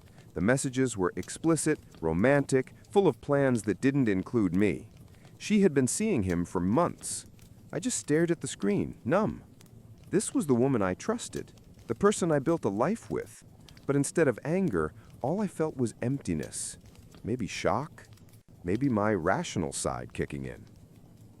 When Katie came out of the bathroom, I handed her the phone and calmly asked her to explain. She tried to brush it off at first. "It's just a joke, it's nothing serious." But when I read a few messages aloud, she realized lying was pointless. And then, without hesitation, she said, "I want a divorce." No apology, no tears, no guilt. Just cold, matter of fact. She admitted she'd been seeing Derek for a while and wasn't happy in our marriage anymore. She didn't sugarcoat anything. She was leaving for him. But what stunned me wasn't even the affair. It was what she said next. She wanted half of everything we owned. She even claimed she deserved it because she gave up her career for our relationship. Her entitlement was unbelievable, but I stayed calm, not because I'm some saint, but because I knew something she didn't. I agreed to the divorce, told her I wouldn't fight it. She looked shocked, probably expecting shouting or some dramatic meltdown, but I wasn't giving her that satisfaction. Here's what Katie never knew. Almost everything we owned was legally registered under my father's name. Years ago, when I first started earning good money, my dad suggested registering major assets like the house and most of my investments under him. He said it would protect me if anything ever went wrong, debts, lawsuits, or, well, exactly this. I didn't think much of it then. It just seemed like smart financial planning. So when Katie tried to demand half of our estate, she had no idea that legally I owned almost nothing. My car, a modest bank account, and a few personal items. That was it. The house belonged to my father. Most of the savings were on his accounts, too. To avoid a messy legal fight, I suggested mediation. She agreed, convinced she'd walk away with a small fortune. She had no clue that everything had been arranged years before she even met me. When the divorce process started, I told my dad everything. He wasn't thrilled, but he understood. We spoke with a lawyer to make sure all paperwork was solid, and it was flawless. Katie could demand all she wanted, but there was nothing for her to take. She went in expecting half a house and a pile of savings. She came out realizing I barely owned anything at all. She wasted no time hiring an aggressive attorney, the kind of shark who promises to tear everything out of the other party. I hired a calm but experienced lawyer who specialized in cases with complicated financial structures. I didn't want a dramatic courtroom battle, but I also wasn't going to let Katie and her lawyer pressure me. The first step of the divorce was financial disclosure, and as you can probably guess, that did not go the way Katie expected. I provided all the documents the law required, but once she saw how little was actually in my name, her attorney stopped smirking. They both looked confused, maybe even suspicious, but they couldn't argue with the paperwork. Everything I submitted was true. There were no hidden accounts or secret assets. Katie snapped right there in the meeting, shouting that I was lying, calling me names. But I had shown everything I legally owned. After a few minutes of her screaming, I simply stood up and told her we could continue once she calmed down. And now I'm here, unsure whether I did the right thing. I agreed to give her half of everything, knowing she wouldn't get anywhere close to what she imagined. Update 1. Things begin to escalate. Right after the asset disclosure, Katie completely lost her composure.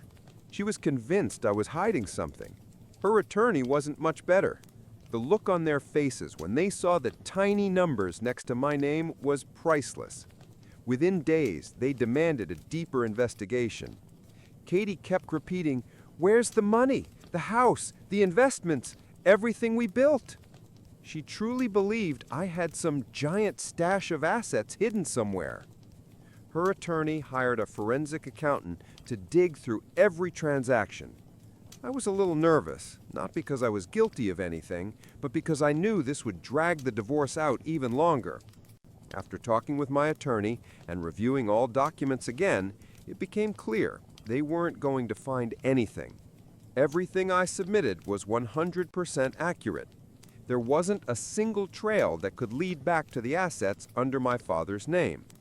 As the investigation continued, Katie became more irritated and desperate. She was used to getting what she wanted, and this time there was nothing to take. The realization that she'd walk away with almost nothing was unbearable for her. Her next move was to claim she had made a significant contribution to my career and our lifestyle. She insisted that by staying home and managing the house, I gave her the freedom to focus on work and succeed. Sure, sometimes her help made daily life easier, but I'm not the CEO of a Fortune 500 company. I'm a mid-level accountant. My income has been steady for years, There was no magical rise she could take credit for. But she kept pushing the narrative that she sacrificed her marketing career for me, even though she worked only briefly and quit by her own choice. Her attorney brought this up again and again, trying to frame me as someone who exploited her sacrifice. But there was no evidence to support that claim. At one point, they even tried dragging my parents into the process. Katie wanted to prove that they had secretly given me money or helped me hide assets. And that was the moment I finally lost my patience. My parents had nothing to do with any of this, and involving them was a cheap, disgusting move. Thankfully, my lawyer shut that down immediately, but it showed just how desperate Katie had become. As the divorce dragged on, she switched to a different tactic. If she couldn't get what she wanted in court, she tried to ruin my reputation instead. She began telling everyone in our social circle that I had been hiding money from her for years, that I was financially abusive. I couldn't believe the lies she was spreading. Mutual friends told me she constantly complained that I was leaving her with nothing and had deceived her into thinking we had more than we actually did. She even went on social media, posting vague but obvious jabs about narcissist and betrayal. Some people sided with her. There are always those who automatically believe whoever cries the loudest. But most of our real friends knew the truth. They understood I wasn't capable of what she accused me of. Watching her drag my name through the mud just because things didn't go her way was painful. But I tried not to let it get to me. I knew the truth, and so did the people who mattered. Meanwhile, I focused on protecting myself. My lawyer and I stayed in constant communication, collecting every message, every demand, every attempt she made to twist the story. If things went to court, I wanted everything documented. I also gathered proof of her affair with Derek. Screenshots, their photos together, even statements from a couple of her friends who knew about the cheating. I didn't want to humiliate her, I just wanted the truth to be clear. On top of that, I prepared for what I knew was coming. Once it became obvious she wouldn't be getting half of everything, the real ugliness would begin. I kept my distance, focused on work, and handled the legal side quietly and carefully. Meanwhile, Derek's attitude started changing too. When Katie first told him she wanted to leave me for him, he seemed enthusiastic. They had some fantasy about starting a new life together. But as soon as the divorce turned into a nightmare, Derek began pulling away. Apparently, he wasn't as in love as she thought. From what I heard, he panicked when he realized being with her meant dealing with her financial mess. Rumors started spreading that he was losing clients at the gym because of the scandal. Nobody wants a trainer who sleeps with married women. He's now avoiding her, and she's finally beginning to realize this wasn't a fairy tale, but a delusion. Sometimes I almost feel sorry for her. Then I remember everything she did, and the sympathy disappears. I have mixed emotions. On one hand, yes, I'm relieved. I protected my money, and she's not walking away with what she expected. On the other hand, it's sad. This was still my marriage. I once loved her and believed we had a future. Watching it fall apart hurts, even if I know this outcome is for the best. Update 2. Things get even crazier. Since my last update, everything spiraled even further. Katie is in full-blown panic mode, and it's showing in the worst ways. She finally accepted that she won't get the payout she was counting on. So now she's trying to turn my life into hell. Her latest stunt is threatening to destroy my career. She told me outright that if I didn't be more generous, she would make sure everyone in my office found out what a monster I supposedly am. At first, I wasn't even sure what she meant, until she started showing up at my office unannounced. The first time, she pretended she just wanted to talk. But when I made it clear there was nothing left to discuss, she snapped, raising her voice, saying things like, "I'll make sure everyone knows who you really are." Luckily, I managed to get her out before it turned into a full-blown scene, but it's obvious she's becoming unpredictable. Back at her parents' house, where she's living now, things aren't great either. From what I heard, they support her, but they're not thrilled with the situation. Once she realized she wasn't getting the jackpot she imagined, she moved in with them, and apparently tensions there are growing too. At this point, even her own parents seem to be realizing that her victim act is nothing more than a performance. Mutual friends told me she's been snapping at everyone, fighting with her family, and acting like she's on the verge of a breakdown. The legal side of everything has also become more chaotic. Katie's lawyer is desperately trying to dig up anything they can use against me. They even filed a motion to subpoena my parents and demand their financial records, despite my attorney repeatedly explaining that my parents' assets have nothing to do with this divorce. It's obvious they're trying to rattle me, but it isn't working.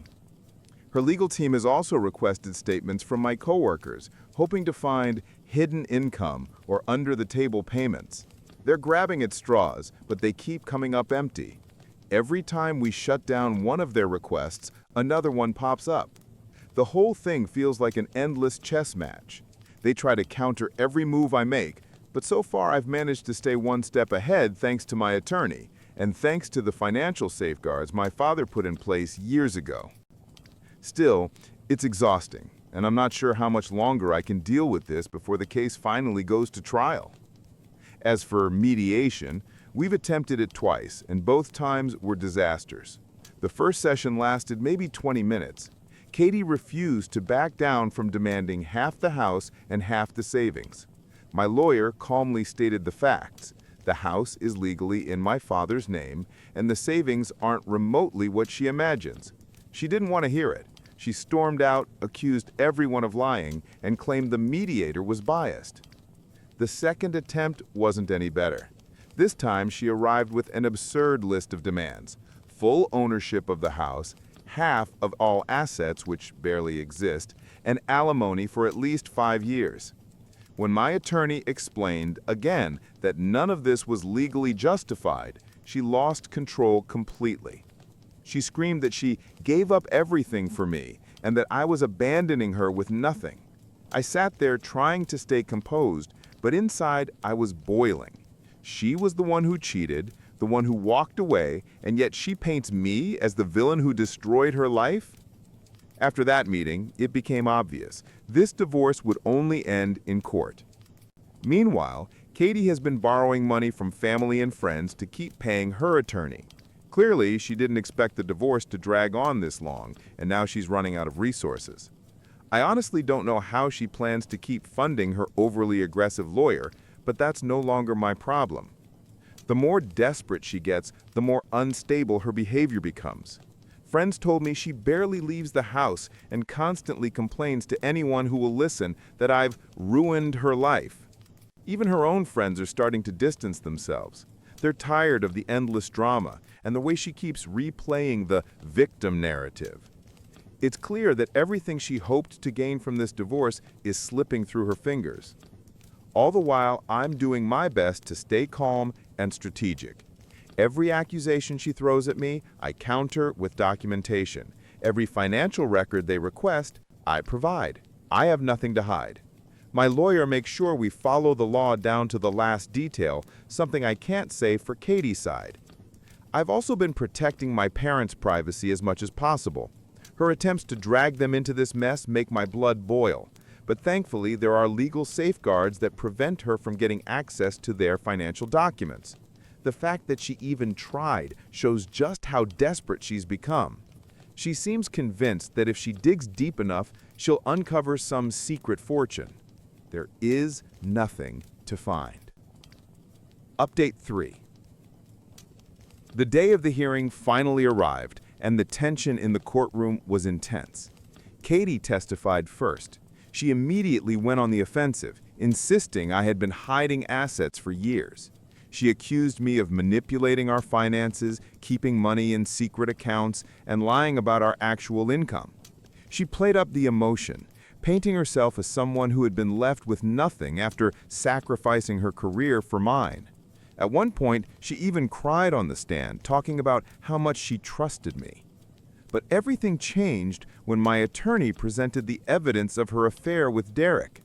As soon as the messages, photos, and timeline of their relationship were revealed, everyone, the judge, the jury, and even the people in the back, understood the truth. The sympathetic victim image she tried to build collapsed instantly. She tried to brush it off, saying it was a mistake and irrelevant to the divorce. But it was too late. Her credibility was gone, and it became obvious that her financial demands were driven purely by greed. When it was my turn to testify, I stayed calm and stuck strictly to the facts. My attorney had prepared me well, so I knew that any emotional outburst or attempt to justify myself would only hurt the case. I calmly explained how my assets had been placed under my father's ownership years before, how I fully disclosed every financial detail, and how I tried to resolve everything amicably through mediation. I also described her threats, her unstable behavior, and the smear campaign she had been running against me.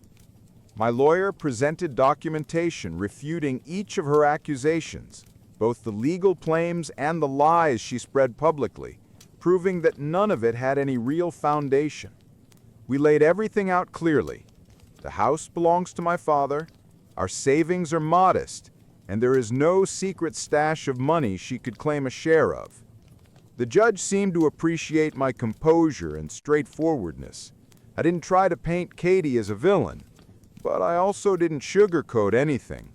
The facts spoke for themselves. Several key witnesses testified, and their statements finally put everything in its proper place. My father testified first.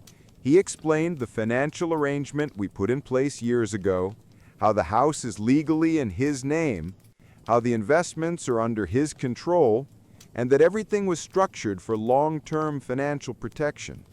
He made it clear those assets are his, not mine, and that Katie has no legal claim to them.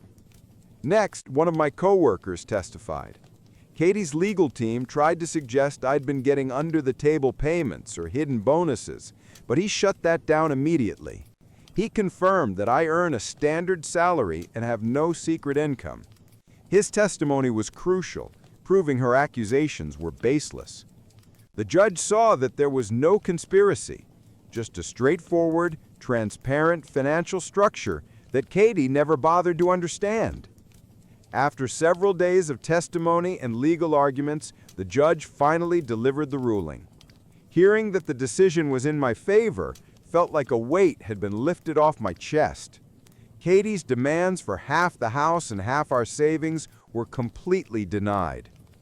The judge ruled that since the house and most of the assets belonged to my father, Katie has no right to them. The only thing she was awarded was minimal, short-term alimony, barely enough to cover a fraction of her legal fees, let alone the lifestyle she imagined. He also specifically noted that her affair and her lack of contribution to our finances influenced the decision. He saw right through her attempts to play the victim and issued a fair verdict. When he finished reading the decision, I felt an enormous sense of relief. Months of stress, constant accusations, the fear of losing everything, all of it vanished in an instant. Legally, I was finally free. Katie, on the other hand, didn't take the ruling well. The moment the judge concluded, she burst into tears, yelling that the system was unfair and that I had stolen what she deserved. She ran out of the courtroom, leaving her lawyer looking stunned. I'm not sure what she expected, but it was obvious she wasn't ready for a loss. As for me, I felt only relief. I thanked my attorney, who did an incredible job, and walked out of the courthouse. My phone was exploding with messages, friends and family congratulating me. The news spread quickly, and soon everyone in our community knew how the case ended. It felt good knowing the truth had finally come out, and I could start moving on. But Katie didn't stop. Right outside the courthouse, she caused another scene in front of a small crowd, shouting that I manipulated the system and that she would appeal. The problem is, she has no money for an appeal. Her attorney had already hinted that her funds were gone, and now, from what I've heard, she's still borrowing from relatives and friends just to stay afloat. I'm endlessly grateful to my father for his foresight. I can't even imagine the mess I'd be in without his planning. And I'm grateful to my family, friends, and colleagues who didn't abandon me when she tried to destroy my reputation. Now, for the first time in a long while, I'm looking toward the future with hope. I know it will take time to recover, emotionally and financially, but I'm ready to rebuild. This whole experience taught me a lot, and I won't make the same mistakes again. Right now, all I want is to return to a normal life and finally enjoy some peace. My friend had been using me for years, relying on me to bail him out, and his lies eventually collapsed at the worst possible moment for him. I'm not trying to present myself as some clever or morally flawless person here. This is a story where I messed up badly and ignored more red flags than I'd like to admit. So don't expect a tale about a perfect good guy doing something heroic. I'm 26 now, and a few years back I worked at a very small IT support and network administration company. And when I say small, I mean tiny. At one point, it was just me, my boss, and his sister handling the bookkeeping. Our biggest contract was maintaining the entire tech infrastructure for a local charter school. The job was so large that we basically moved our office into a modular building on the school grounds. Eventually, the business grew enough to hire 2 more employees, and one of them became the central character of this whole mess. Everyone called him AJ, so I'll stick to that. We were all pretty close because in a company that small, you don't really have a choice. We even played Dungeons and Dragons every week. AJ and I got along especially well. He texted me outside of work, and eventually we considered each other friends. AJ had plenty of issues even back then. My boss often scolded him for acting weird around some of the teachers, and for a while he even dated one of them, which caused a lot of awkward situations. Honestly, he went through girlfriends like socks. I knew of at least 6 women he dated in that time, and none of those relationships lasted more than 2 months. A full-on carousel. I didn't treat it as my business back then. I was in a long-distance relationship and didn't pay attention to his patterns. Looking back, his attitude toward women should have been my first warning sign. But at the time, the worst thing I thought about him was that he had a serious drinking problem. Around that time, he started asking me for money. My own financial situation was shaky. I could only work limited hours because of a disability, and I barely managed to cover rent. But AJ would call asking for $50 or $100, swearing he'd pay it back the next week, which almost never happened. He always claimed it was urgent and begged me to help him. I'm not opposed to helping a friend in trouble, but he asked so often that it started putting me in danger of missing rent. I began writing down what he owed me because sometimes I literally couldn't help him unless he returned the money by my rent deadline. And of course, he kept promising he would, and didn't. Eventually, his debt to me hit about $2,000. He also relied on me after losing his license because of multiple DUIs. And when he had a major fight with his father and left home for a couple of months, I let him stay at my place until he reconciled with his dad. He constantly complained about how his father didn't care whether he lived or died, how he exploded over the smallest things. I felt like I was helping a friend who was going through a rough patch. I had no idea he was lying about half of it, just to squeeze more help out of me. Eventually, we both left that tech job. He was fired after skipping work for a week straight, and I left soon after for mental health reasons. We still kept in touch, mostly because he called me. It wasn't entirely one-sided. Sometimes he did something nice for me, like organizing outdoor cookouts where he paid for everything. And as someone who rarely goes anywhere, I genuinely appreciated that. At this point, you might think this will turn into the kind of story where I end up being the jerk. Don't worry, you'll change your mind soon enough, because this is where things really fall apart. One day, I got a call from the local detention center. AJ had been arrested, and he used his one phone call on me. Turns out he was in jail for domestic violence against his then-girlfriend, who quickly became his ex. According to him, it was mutual, and he just hit harder, wrapped in a long, dramatic explanation. He insisted he wasn't in the wrong. I didn't know what to believe. I had never seen him act aggressive, and I didn't have a great impression of his ex, so I believed his version. He spent a couple of months in jail, got released, and contacted me soon after. At some point, he met one of my closest friends. I'll call her Belle. I'd known her much longer than AJ. We even briefly dated, but when it didn't work out romantically, we became extremely close friends. She's a massive bookworm, struggles with self-esteem, and is genuinely one of the kindest people I know. We broke up only because our libidos were wildly mismatched, but our friendship remained solid.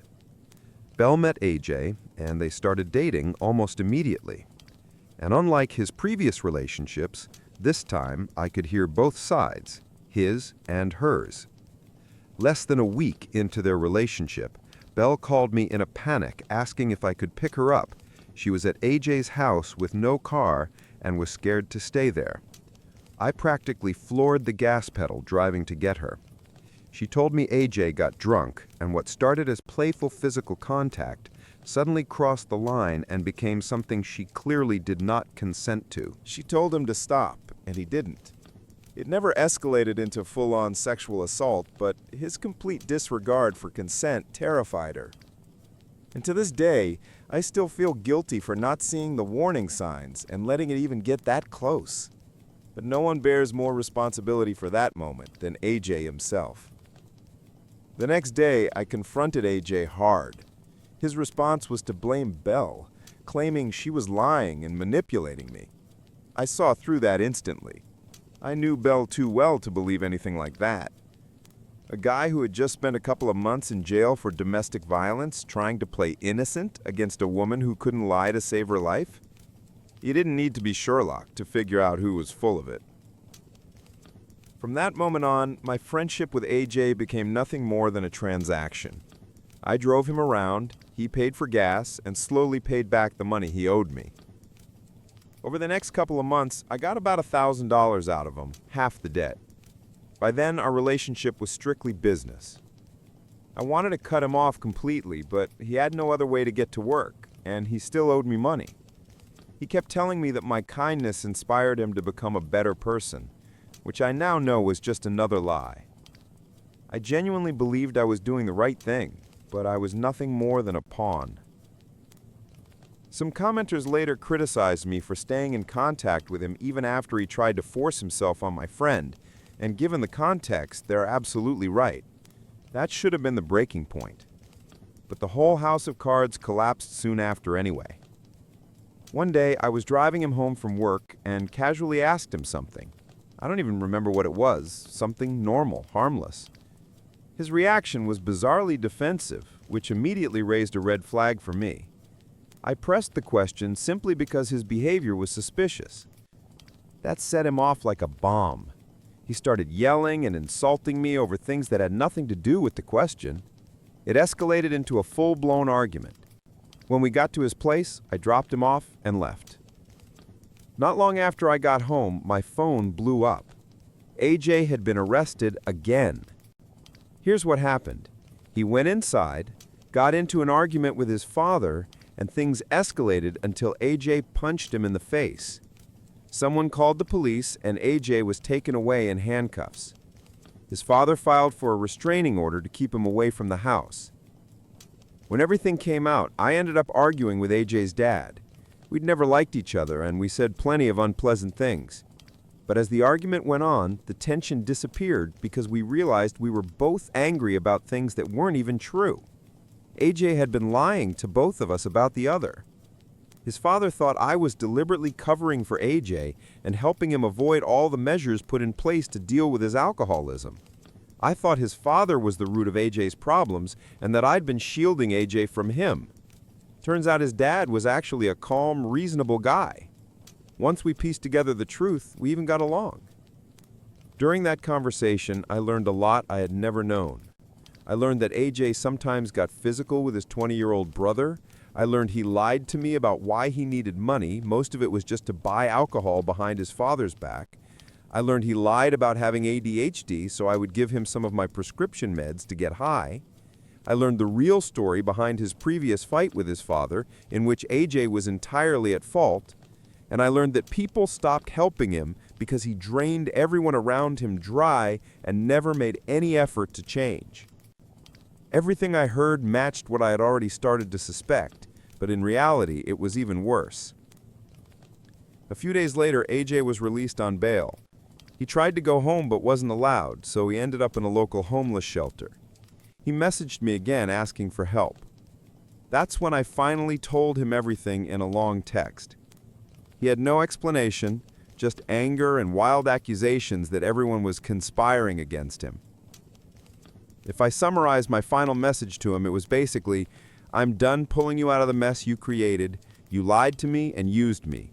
Maybe facing the real consequences of your actions will teach you something, or maybe it won't. Either way, it's not my problem anymore.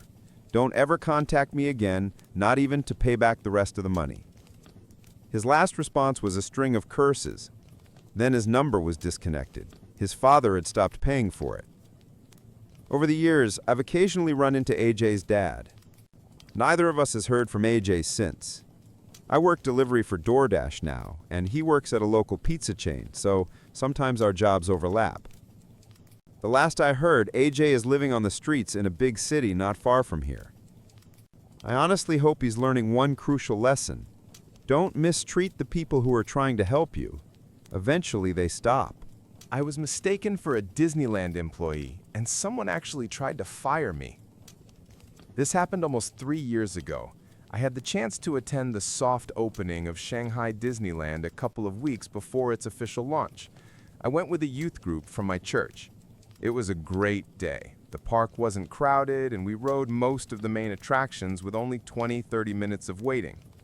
By the end of the day, everyone was exhausted from walking, so we decided to stop by the only gift shop that was open. It was in Tomorrowland, and since it was a trial run for friends and family of the staff, the shop only had sample items, one of each product that would later appear in the regular stores. Every sample had a tag with the product number, name, and price. Signs everywhere instructed guests to write the item numbers, quantities, and sizes on the provided sheets and give them to an actual employee who would fetch the real merchandise from the back.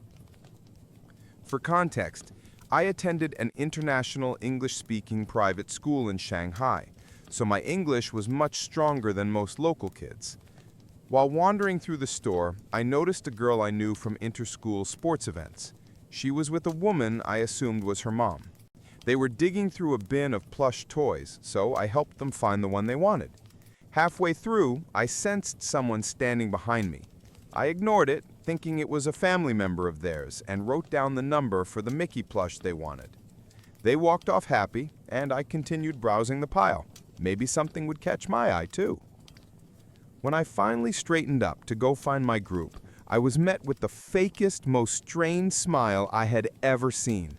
The woman who'd been hovering behind me was suddenly inches from my face, so close I could feel her hot, sour breath on my collarbone. It was weird, but I was tired and assumed she was just awkwardly trying to look friendly. I muttered a quick sorry and stepped aside. That's when she shouted, "Hey, you!" And then I felt it. Her sweaty, sticky fingers with long acrylic nails clamping around my arm. I turned around slowly and was immediately slapped in the face by a t-shirt she shoved toward me. "You need these shirts in a size L, and your selection is terrible. There's barely anything here." "What?" was all I managed before she snapped again. "Just check in the back. I know you have more." I looked around. Her 2 kids were standing behind her with their arms full of sample toys. She had 3 shirts draped over her arms. Several shoppers, maybe a dozen, had stopped what they were doing to stare. "You're not supposed to touch these. They're samples. The signs literally say not to." "You don't get to tell me what I can and can't buy. Who's in charge here? Get your manager. Clearly, you're not trained." "I don't work here. I was just helping a friend." "So you only work for customers who are your friends?" I blinked. "What?" Right then, one of the guys from my church group called out to me in Chinese, asking if I was done. I decided it wasn't worth the energy and headed toward him. Behind me, she shrieked, "Stop!" And then louder, "You're supposed to help me, not them. You speak English. You should be helping an American customer, not one of your Chinese people. And I can't even find the sizes I want." 2 things enraged me instantly. First, the way she said, "You're Chinese people," like she was complaining to her PTA friends about someone else's child being better than hers. Second, she completely ignored everything I said and contradicted herself, calling me untrained because I didn't work there, then insisting I was literally trained to serve her specifically. Without turning around, I snapped, "I don't work here, and you're acting like a..." Then I faced her and added, "And none of this is my problem." I heard a dramatic gasp like something out of a sitcom and saw her lunge toward me. For a moment, I genuinely worried her 90 kilos were about to crush my scrawny 60 kilos. She swung the t-shirt on its hanger at me like a weapon. Instinct kicked in. I lifted my hands and awkwardly caught it mid-swing, shoved her arm away, and bolted straight for the exit. At that moment, I was shaking with fear and confusion. No one, aside from my own mother during my bratty toddler years, had ever tried to hit me like that. I found my friends near the keychain display and tried to blend into the crowd while quickly telling them about the lunatic who just tried to attack me. After I failed to convince everyone to leave immediately, they handed their purchase sheets to a real store employee. And that's when I heard it. A shrill, drawn-out scream delivered in the tone people use when they talk to someone they think is mentally impaired. "Your worker assaulted me." Every word was punctuated with wild hand flailing. I saw the poor manager, already looking like he was one complaint away from a meltdown after a full day of angry Disney fans shouting in languages he barely understood. At that exact moment, I got one more insult hurled at me from the woman for running away, and something inside me snapped. I decided I wasn't letting her intimidate me again. I walked up to the manager and calmly said in Chinese, "She's crazy. She tried to hit me because she assumed I work here and got angry when I didn't help her." Meanwhile, the woman was screeching at him, "It's her! It's her!" The manager almost completely ignored her. I was the only one speaking a language he understood. He said he would call security, but there wasn't any staff available right then. She kept screaming that he was discriminating against her because he wasn't speaking to her while I was discussing with him what to do. Then she completely lost it. She grabbed the manager by the arms and started shaking him, demanding that he fire me. The manager shoved her off, pointed a finger in her face, and said, in his broken English, "No touch." She froze, stunned, stumbled back a few steps, and then dramatically collapsed onto the floor. Then came the theatrics. She flailed her arms and wailed like a toddler mid-tantrum. Shoppers from all over the store, including the girl I helped earlier, my entire church group, and several employees gathered around to watch her roll and scream on the ground. She paused occasionally to check whether people were still watching, then immediately went back to shrieking. Locals pulled out their phones the moment they realized a hysterical foreign woman was causing a spectacle in Disneyland. When she noticed that nobody pitied her, that people were only filming her meltdown, she snapped again. "I have never been so humiliated. 6 years in China. You people are awful." She jabbed her sausage-like finger at me. 6 years, and this is what I get? 6 years in China, and she still hadn't learned a single word of Chinese. How did she even function? I muttered the only thing my brain could come up with, "Yeah, go to hell." But of course, she wasn't done. "No, you go to hell. You're a rude brat. My husband will have you fired. You ruined my boy's day." "Sure, I don't even work here. I don't owe you anything." She was still sitting on the floor when I turned around, walked back to my group, and said in Chinese, "Let's go." We left and headed to the Cheesecake Factory, where I told the rest of the story. Our group leader scolded me for being rude, but admitted she was even a bigger... Edit, for clarity. My entire group, including me, was wearing white Mickey Mouse t-shirts from Uniqlo. Yes, technically Disney-themed, but nothing like a uniform. All actual employees were wearing Mickey ears, sailor hats, and name tags.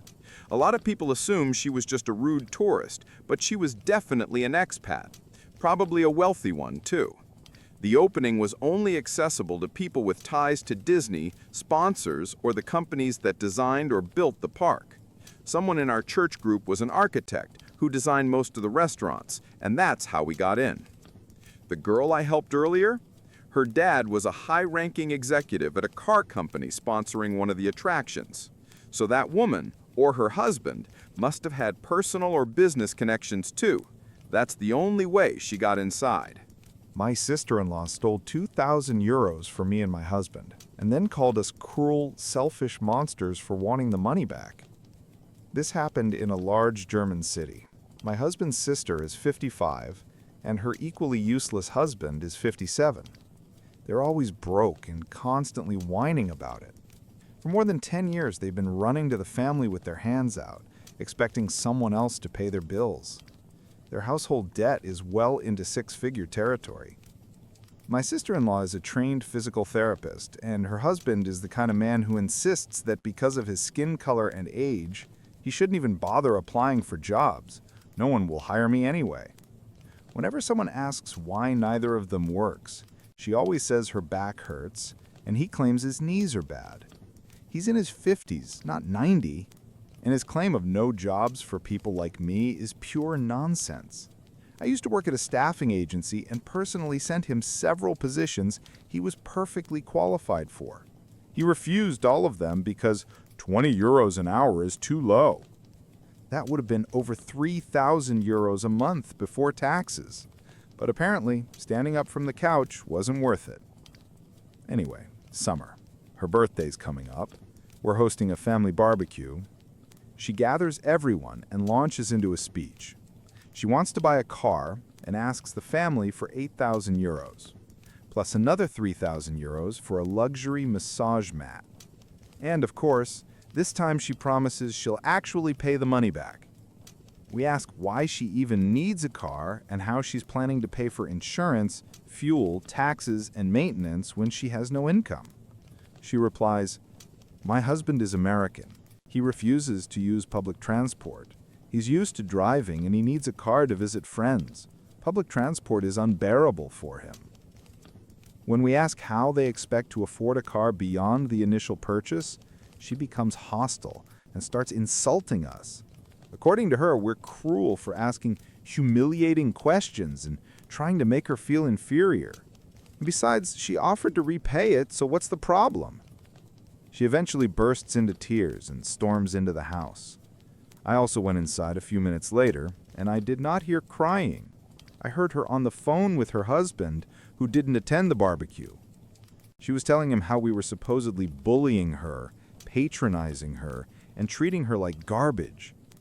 Then she came back outside, smirking, put her phone on speaker, and held it out for the whole family.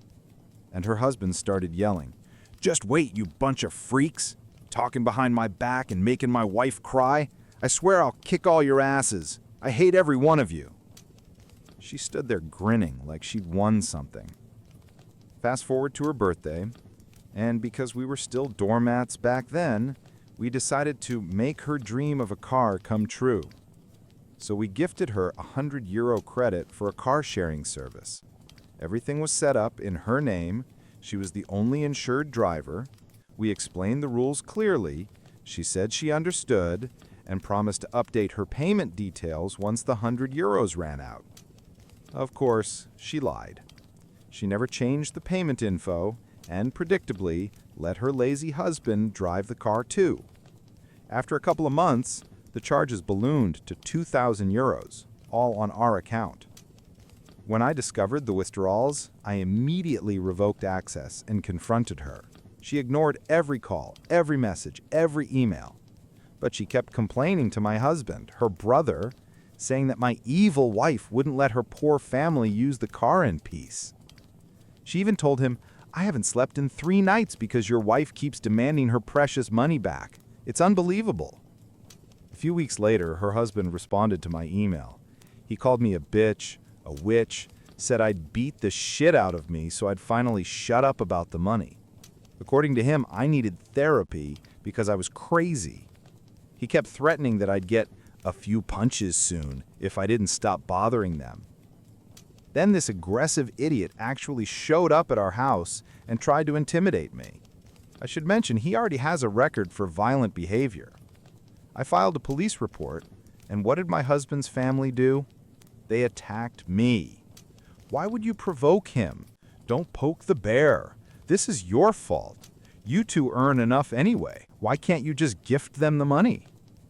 My mother-in-law even suggested begging the extended family for donations so the poor couple could finally get the money and stop being bothered by us.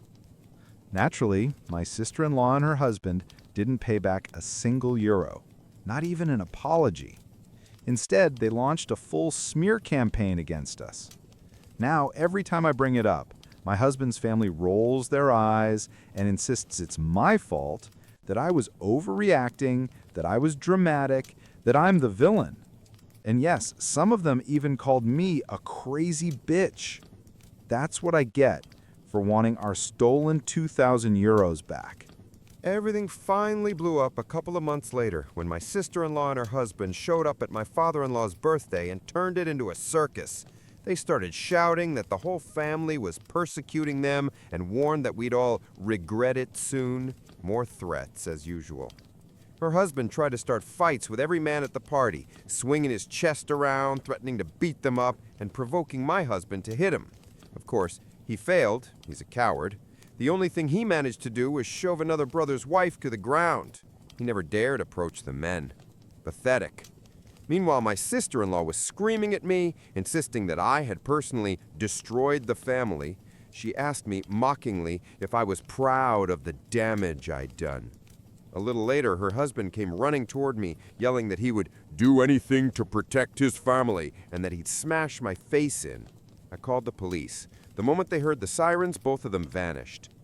It took 3 long years before we finally got our money back from my mother-in-law, who gave it to us with the most condescending attitude imaginable. She grumbled, complained, acted as if we were greedy beggars, but eventually paid.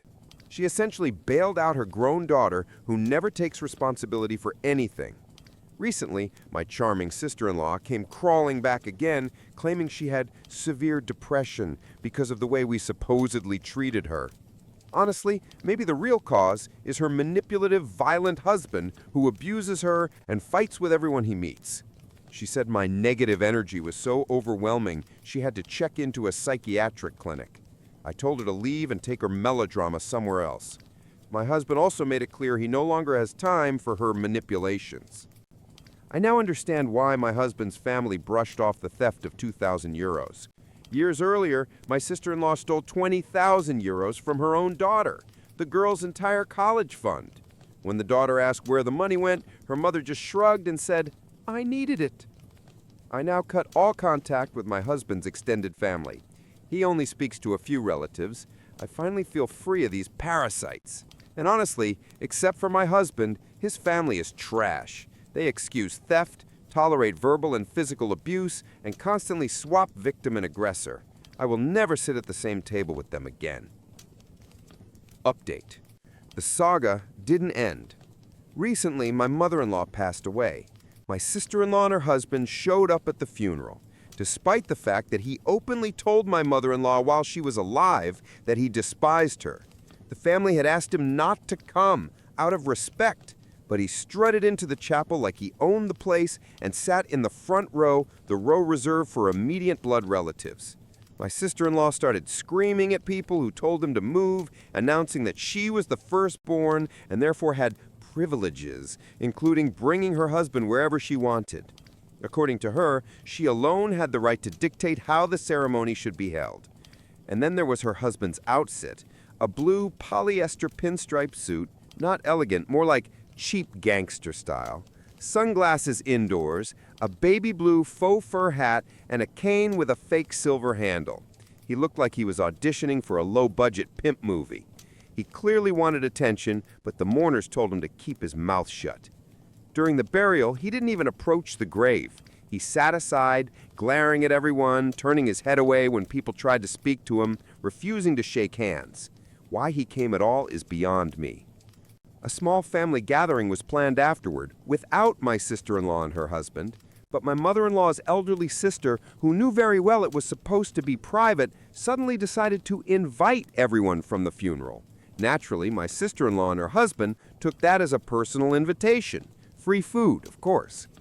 And since they lack any sense of dignity or restraint, my sister-in-law and her younger daughter found it appropriate to scream at my husband, who had just buried his mother, because he didn't want their precious patriarch at the funeral.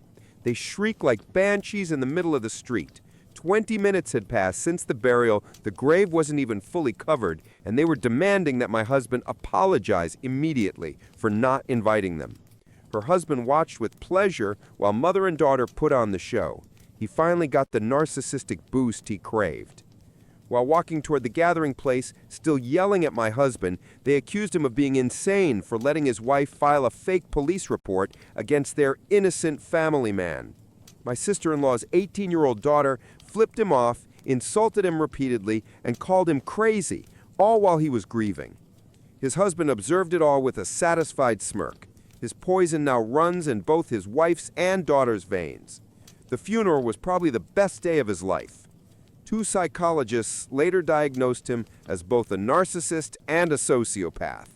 And finally, I partially blame my sister-in-law for my mother-in-law's sudden death. My MIL had lung cancer and struggled to breathe.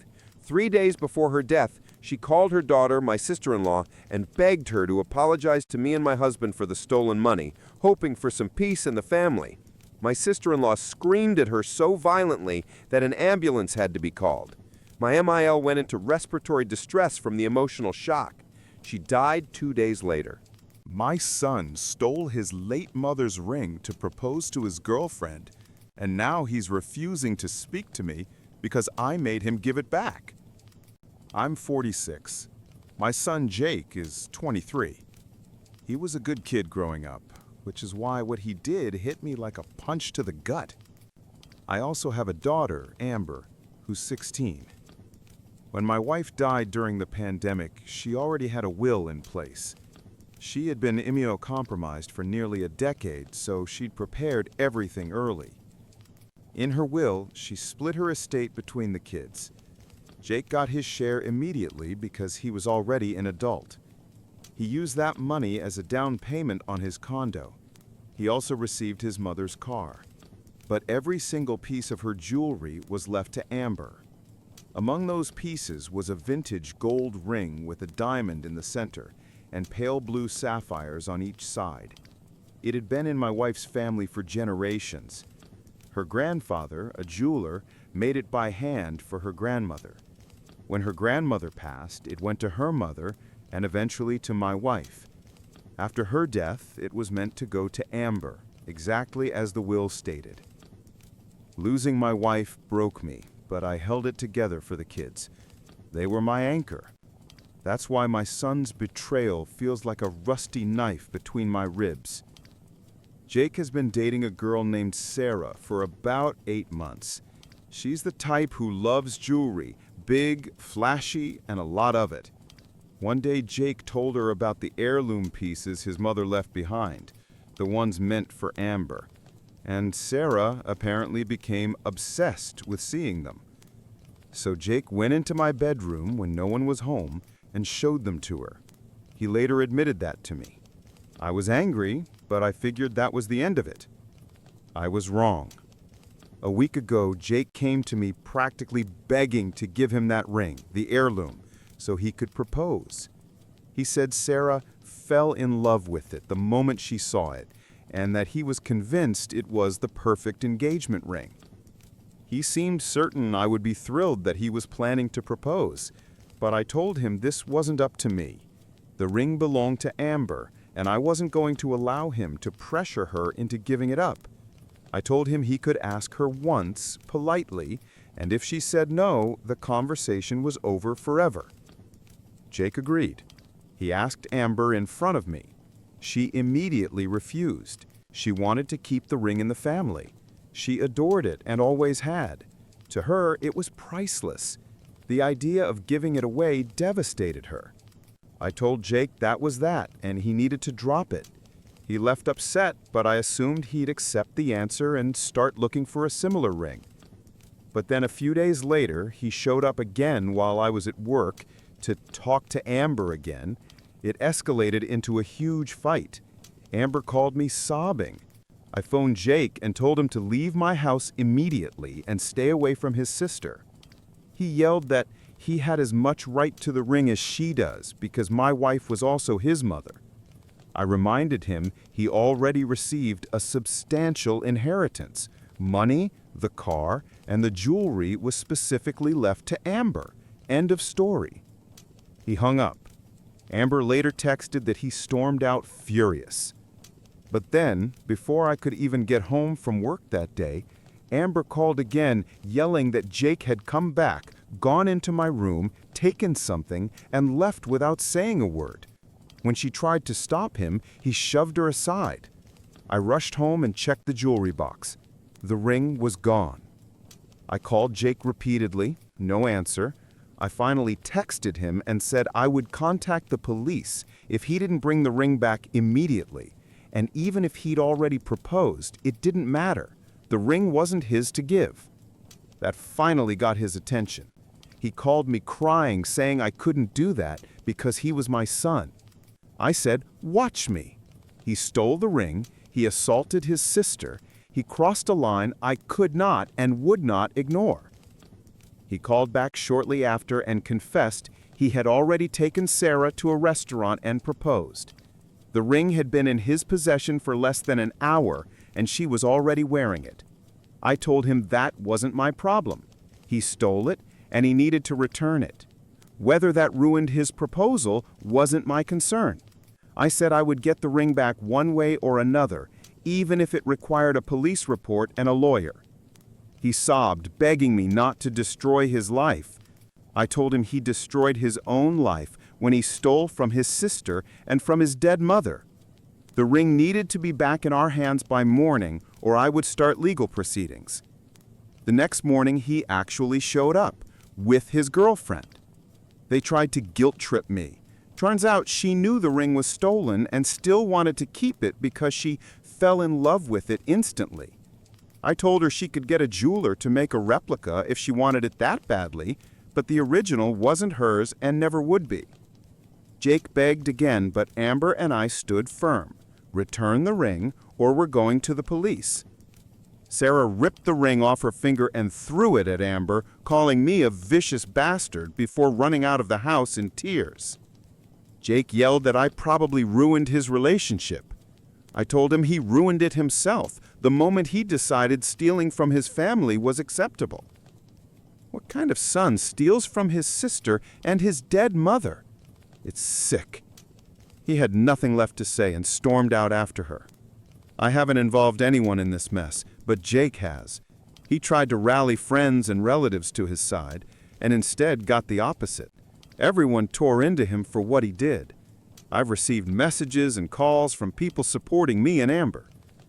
A week has passed and Jake still refuses to speak to me. I sent him detailed photos of the ring in case he wants to have a replica made.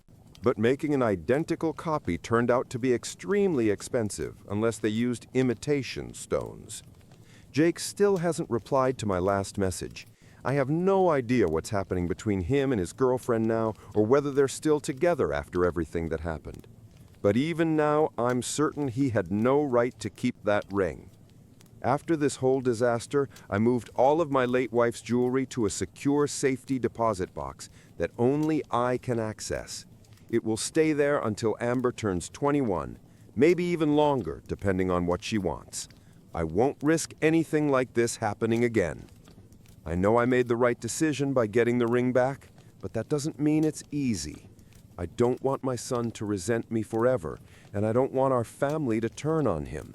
If anyone has advice on how to fix this situation without returning the ring or spending a fortune on a replica, I'm open to hearing it. Update 1. Well, Sarah officially broke up with Jake. He's devastated and blames me for everything. Some people have already pointed out that I might have overrated my son by calling him a good kid. Maybe he used to be. The person he's become lately is a stranger to me. Whether he always had these traits or whether he just fell under the influence of the wrong woman, I honestly don't know, but it doesn't excuse what he did. After I forced them to return the ring, Sarah supposedly spent several days crying in bed. Then she told Jake she didn't want any other ring. She wanted my wife's ring and couldn't imagine an engagement without it now that she'd worn it, even for just a few hours. Jake tried to get sympathy from everyone, friends, relatives, even Sarah's family, and it completely backfired. Word spread fast, and local drama lovers clung to the story like sharks smelling blood. I didn't even ask for updates, but people kept messaging me anyway, so I knew everything that was going on, even though neither Jake nor Sarah would talk to me. Jake still had the photos of the ring I sent him in case he wanted a duplicate made. He took them to a jeweler. The jeweler said he could try to create a replica from images, but he'd need to examine the original to take proper measurements, estimate the materials, and see the stones up close. Jake hesitated for a while. Then, swallowing his pride, he called again. Sarah was now willing to consider a replica, but only if it was perfect down to the smallest detail. A few days after my first post, they asked me to bring the ring to the jeweler so he could give an exact price estimate. I agreed and took a long lunch break to meet them. I retrieved the ring from the safety deposit box and kept it in my sight the entire time. When Sarah saw it again, her eyes lit up with pure greed. She reached her hand out, asking to just hold it for a minute. I told her no, I wasn't going to risk her running off with it. The jeweler examined it carefully. He said the ring was far more valuable than we had assumed. It was handcrafted by my wife's grandfather in the 1940s, with a large diamond in the center and light blue sapphires on the sides. The band was thick 18-karat gold, and the stones were set in platinum. There were delicate floral engravings all around the ring. Just the gemstones for a replica would cost more than Jake had in savings. The labor alone, entirely by hand, would be extremely expensive. The final price was 5 times more than Jake had ever saved in his life. At best, he could put down a deposit and spend years paying the debt off. Jake was willing to consider cheaper alternatives, including using imitation stones or modern materials. The jeweler even showed us 3 modern rings with similar designs at a reasonable price. But suddenly, Sarah slapped Jake across the face, called him a pathetic broke loser, then turned to me and called me a spiteful bastard again for stealing her ring. She insisted the original belonged to her because Jake used it to propose. She even held out her hand, expecting someone to slide it onto her finger again, and demanded I give it back, claiming Amber didn't really need it. She said, "Your wife's family ring is not going to serve her anyway. She's not even going to propose to anyone. Someone can just buy her another ring someday." That was the moment I lost my temper. I looked her straight in the eyes and told her the truth. My wife's family ring will never be hers. Jake had no right to give it to her, which is why he stole it behind my back. Neither of them ever had any claim to it. I told her that people like her, who think they're entitled to anything they want, are exactly what's wrong with the world. She raised her hand as if to hit me too, but the look on my face must have stopped her. She spun around, screamed something intelligible loud enough to make my ears ring, and stormed out, knocking over a display case on purpose on her way out. Jake stared at me with pure rage, but didn't say a word until I asked why he was even dating someone like her. All he said was that he loved her, then went after her. A few days later, Sarah ended things for good, telling Jake he didn't appreciate her since he couldn't get her the ring she deserved. She also said she couldn't imagine having a father-in-law like me. She felt utterly humiliated because of me and cried, convinced that everyone now saw her as a gold digger. Honestly, I don't think people were that far off. She slapped my son just because he suggested a cheaper replica of a ring he couldn't afford, and then threw a full-blown tantrum when I wouldn't hand over the original ring the moment she demanded it. That is gold digger behavior. Maybe it's just my opinion, but I doubt Sarah would have stayed with my son if someone wealthier appeared on the horizon. It really seemed like all she wanted was that ring, nothing more. Right after the breakup, Jake tried to get into my house again while I was gone. I have no idea why, but thinking back, maybe he was after the emergency cash in the safe, or thought our family jewelry was still there. I hadn't told him yet that I moved everything to a bank vault. I hated even considering that my own son might break into my home, but he had stolen from us once before, so it wasn't impossible. Someone here advised me to change the locks. I did. Jake's key doesn't work anymore. I'm even thinking of installing security cameras now. Amber called me terrified when Jake showed up. He was pounding on the door, demanding she let him in. I tried calling him, no response. That must have scared him off, because according to Amber, he walked away right after his phone rang. He has a special ringtone set for my number, so he definitely knew it was me. He called me back later that evening. I didn't let him start yelling. I immediately demanded to know why he was trying to break into the house when I wasn't home. He had frightened his sister. She almost called the police. Jake dodged the question and instead began yelling about how I didn't trust him because I changed the locks. I told him, of course I don't trust you after what you did. He shouted that I should just be happy for him and that if his mother were still alive, she'd want him to propose with that ring. That set me off. I told him if she truly wanted that, she would have left the ring to him in her will.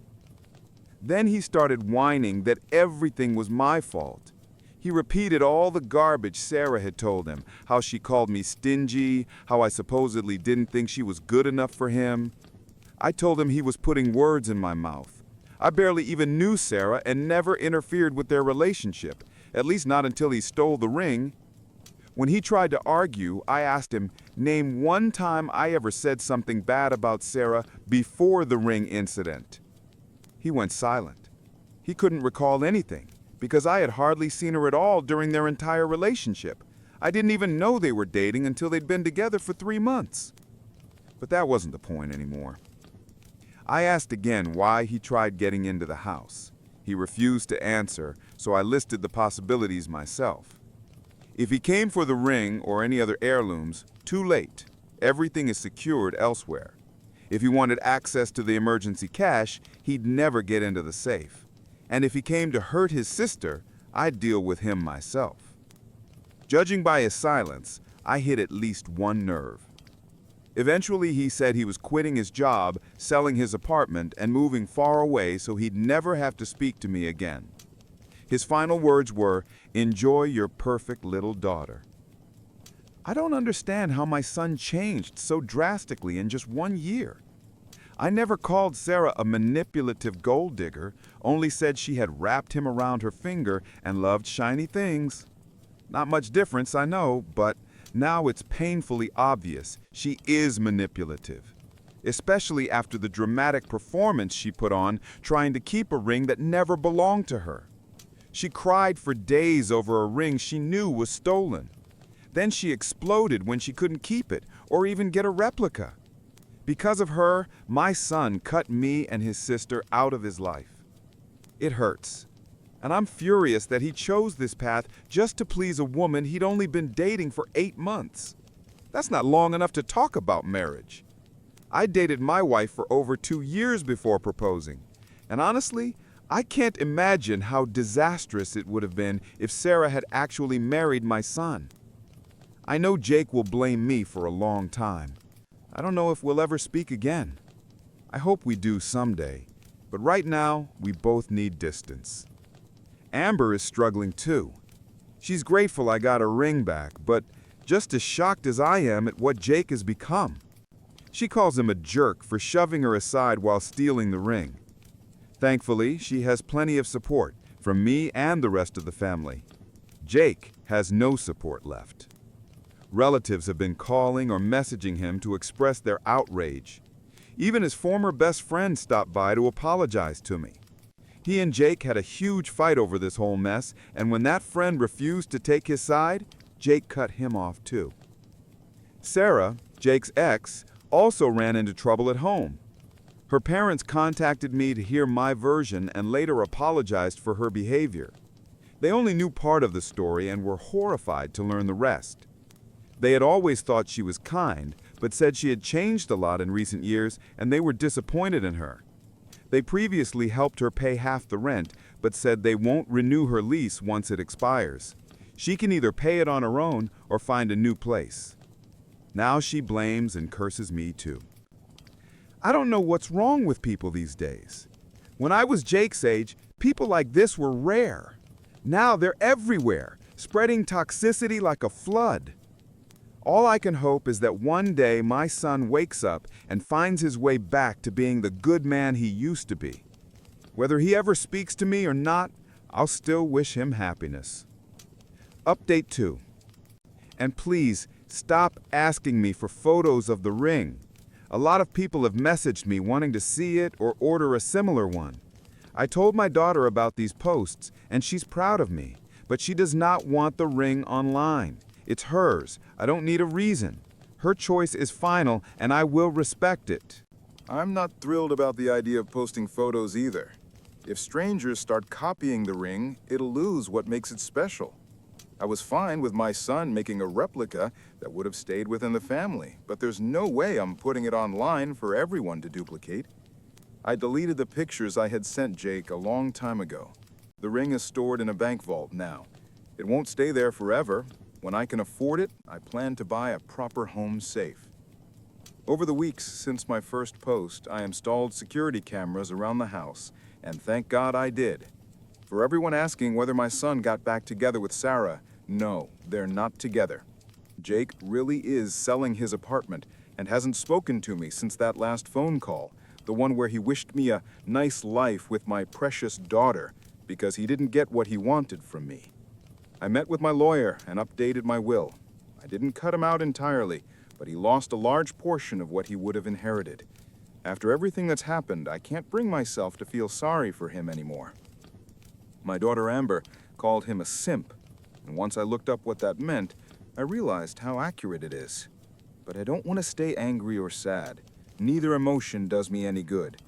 I'm trying to let go and move forward. Jake clearly chose a life without us.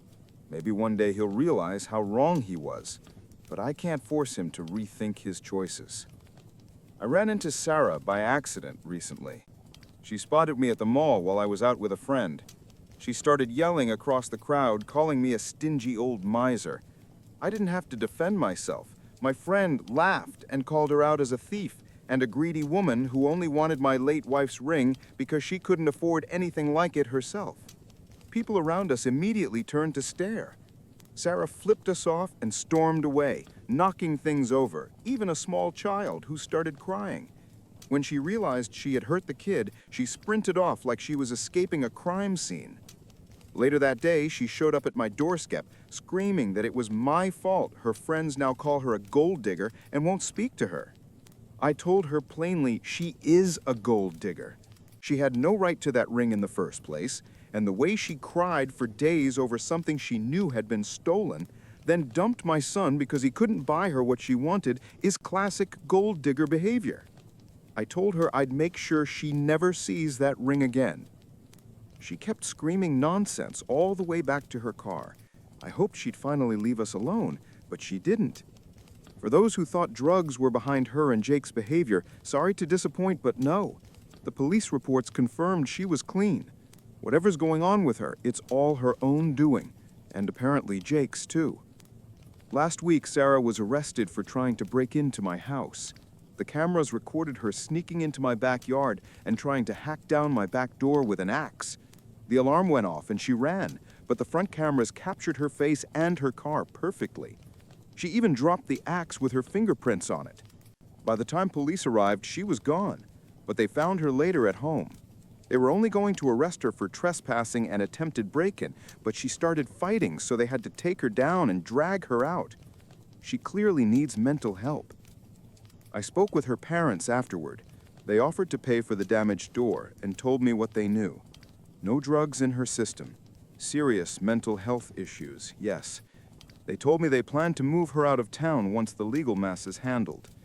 I don't know what happened after that, but honestly, it's not my place to pry. I do feel a little sorry for her.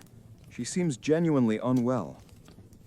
I assumed Jake already knew since everyone else was talking about it, but he's completely cut off contact. Not just with me, but with his friends and extended family too. One of his coworkers finally reached out and said Jake is still furious about everything.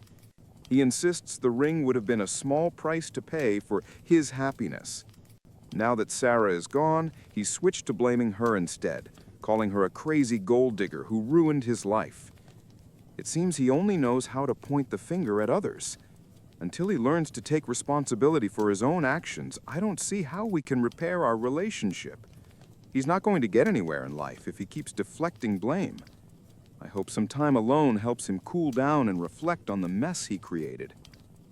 Update 3. Most people online have been supportive, but every now and then some random stranger messages me calling me a bad father or a Python psycho. Honestly, these people need a hobby. If their goal is to break me down, it's not working. Though it is annoying, not a single one of them offered a better solution or advice on how I should have handled any of this. They just want to yell at someone. One of them even lost their account, not because of me, but because they were just trolling everywhere. Most recently, someone messaged me from an account created the day before. Maybe it was the same guy. Do these people really have nothing better to do? If anyone has criticism, fine, but at least offer real suggestions instead of calling me a terrible father or a monster. People who only want to argue and insult do nothing to improve the situation. End of update. They do all of this just to feed their own egos. And honestly, you can tell something's wrong with these people if their only source of entertainment is harassing a widower who's simply trying to hold his family together. Real mature, right? And for those trolls insisting I should have acted differently, let's go over the facts. First, my son showed my late wife's heirloom ring to his gold-digging girlfriend without my permission. Second, I gave him a fair chance to ask his sister for the ring properly, since he wanted it to propose. She refused, and that should have been the end of it. Third, he stole the ring, attacked his own sister, and within an hour slipped it onto his girlfriend's finger like nothing happened. Fourth, I was dragged through the mud for demanding the return of a stolen heirloom that belonged to my late wife and was legally willed to my daughter. Fifth, I even tried to help them get a replica made, but his girlfriend threw a tantrum because she didn't get the original, and my son couldn't afford a proper copy. Sixth, after she dumped him, my son tried to break into my house, likely to steal something else. Seventh, his ex tried to publicly humiliate me and then knocked over a child during one of her outbursts. Eighth, the same ex-girlfriend tried to break down my back door with an axe and was arrested. Ninth, and now my son blames literally everyone except himself, while the only people supporting him are trolls online. If after all of that, I'm still being painted as the villain, then the people writing these messages seriously need their heads checked. Yes, I changed the locks. That's a normal reaction when someone breaks into your home, even if that someone is your own son. No, I wasn't trying to escalate anything. Jake and Sarah escalated it on their own. I wanted to talk things out calmly, but all they did was demand what they felt entitled to. And I wasn't going to pay for their replica either. When my wife passed away, my son inherited over $50,000 and his mother's car. My daughter inherited the family jewelry. That seems perfectly fair to me. My son used all the money as a down payment on a nice apartment. And for the record, I paid for his college, and I'll pay the same for my daughter when her time comes. I don't have a favorite child, but sometimes people behave horribly, and you just can't fix that for them. Someone told me my son probably packed up and left because his pride won't let him admit he's wrong. He wants a fresh start somewhere no one knows him. I can understand that on some level, but it doesn't change the fact that he dug this hole himself. Now I have a son who hates me for the consequences of his own actions. Relatives and friends message me constantly about him, even though I never asked. Meanwhile, my daughter is terrified he'll come back and hurt her. I'm already arranging therapy for her as soon as possible. I installed a full home security system with cameras. That decision already paid off. His ex-girlfriend tried to break down my back door. I tried to help my son become a better person without enabling him, but he rejected every attempt and shoved my hand away, figuratively and literally. So tell me, trolls, how does any of this make me a monster? Final update. My son just left town. I hoped the drama would finally end, but it didn't. Yes, Jake sold his apartment, no idea for how much, but he probably made a decent profit. Last Saturday, he loaded everything he could into his car and drove off. Rumors never died down, so the whole town knows what he did. At one point, Jake almost got into a fight at a bar after someone confronted him publicly. I tried to visit him one last time, to talk, maybe reconcile before he moved away. By then I'd realized leaving town was probably the best thing he could do. His reputation here was completely destroyed. But when I knocked, he refused to open the door. I told him I just wanted to talk, but he yelled through the door that I ruined his life and there was nothing to discuss. Then he went quiet, only to suddenly bring up the ring again, saying I should have just let Sarah keep it or helped pay for the replica. Then he said it didn't matter anymore because Sarah turned out to be unstable and they broke up for good, and he didn't want anything to do with me or his sister ever again. That made me snap. I told him his behavior was unacceptable. He attacked his own sister and stole from his own family. He was lucky I never called the police. Everyone who knew what he did took my daughter's side. When the entire town thinks you're wrong, that's a pretty massive red flag. I told him to stop this performance fueled by his pride. Whether it was grief for his mother, or the fact that he's now the same age I was when he was born, or something else, I didn't know. But he knew he was wrong and refused to admit it, and I was done covering for him.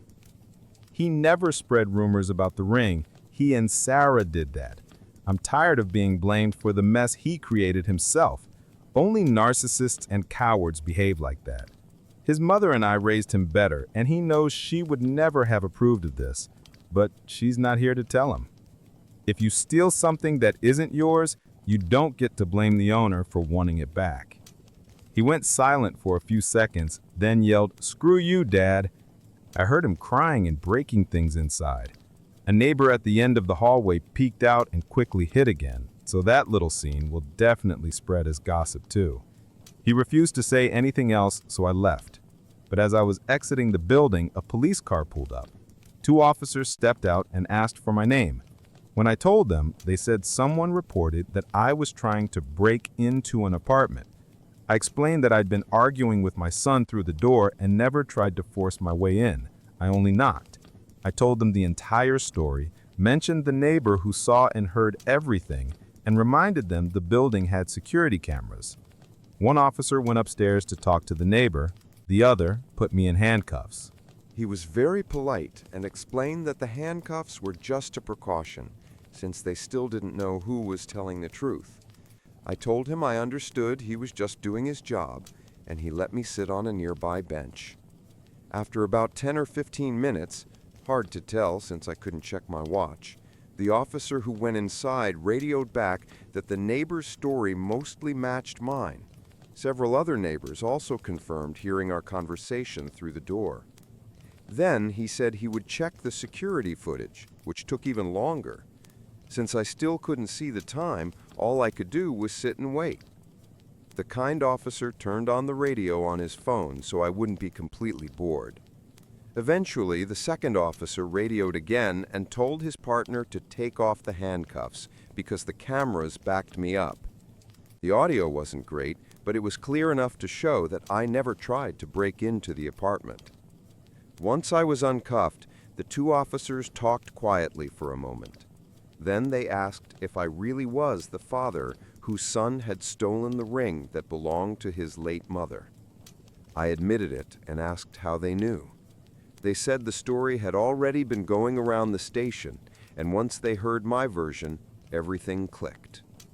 One officer said he had been on duty the day Sarah was arrested and described how she acted like a wild animal, trying to bite people and screaming threats like, "Do you know who my parents are? I'll have you all ruined."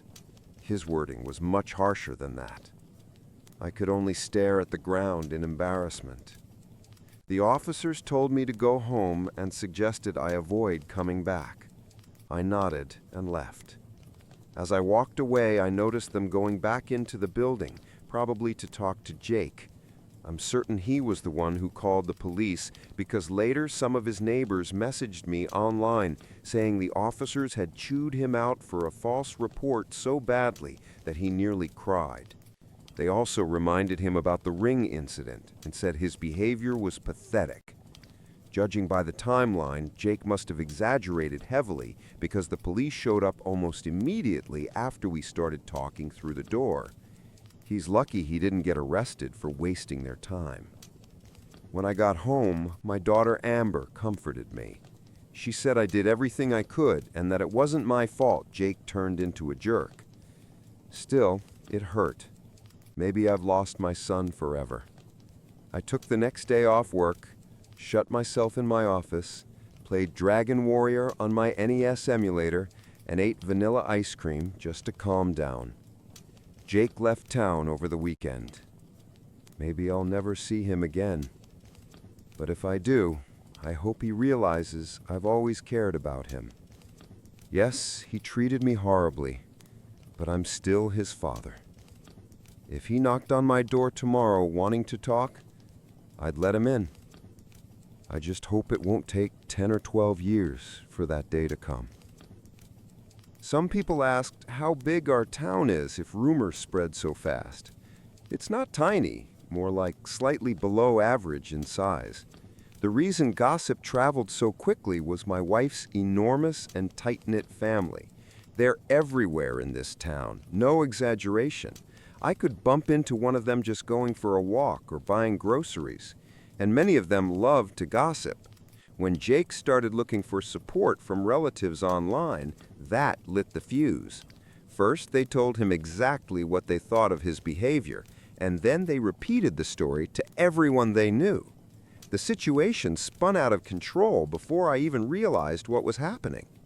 Jake got his 15 minutes of shame, and it should have ended there.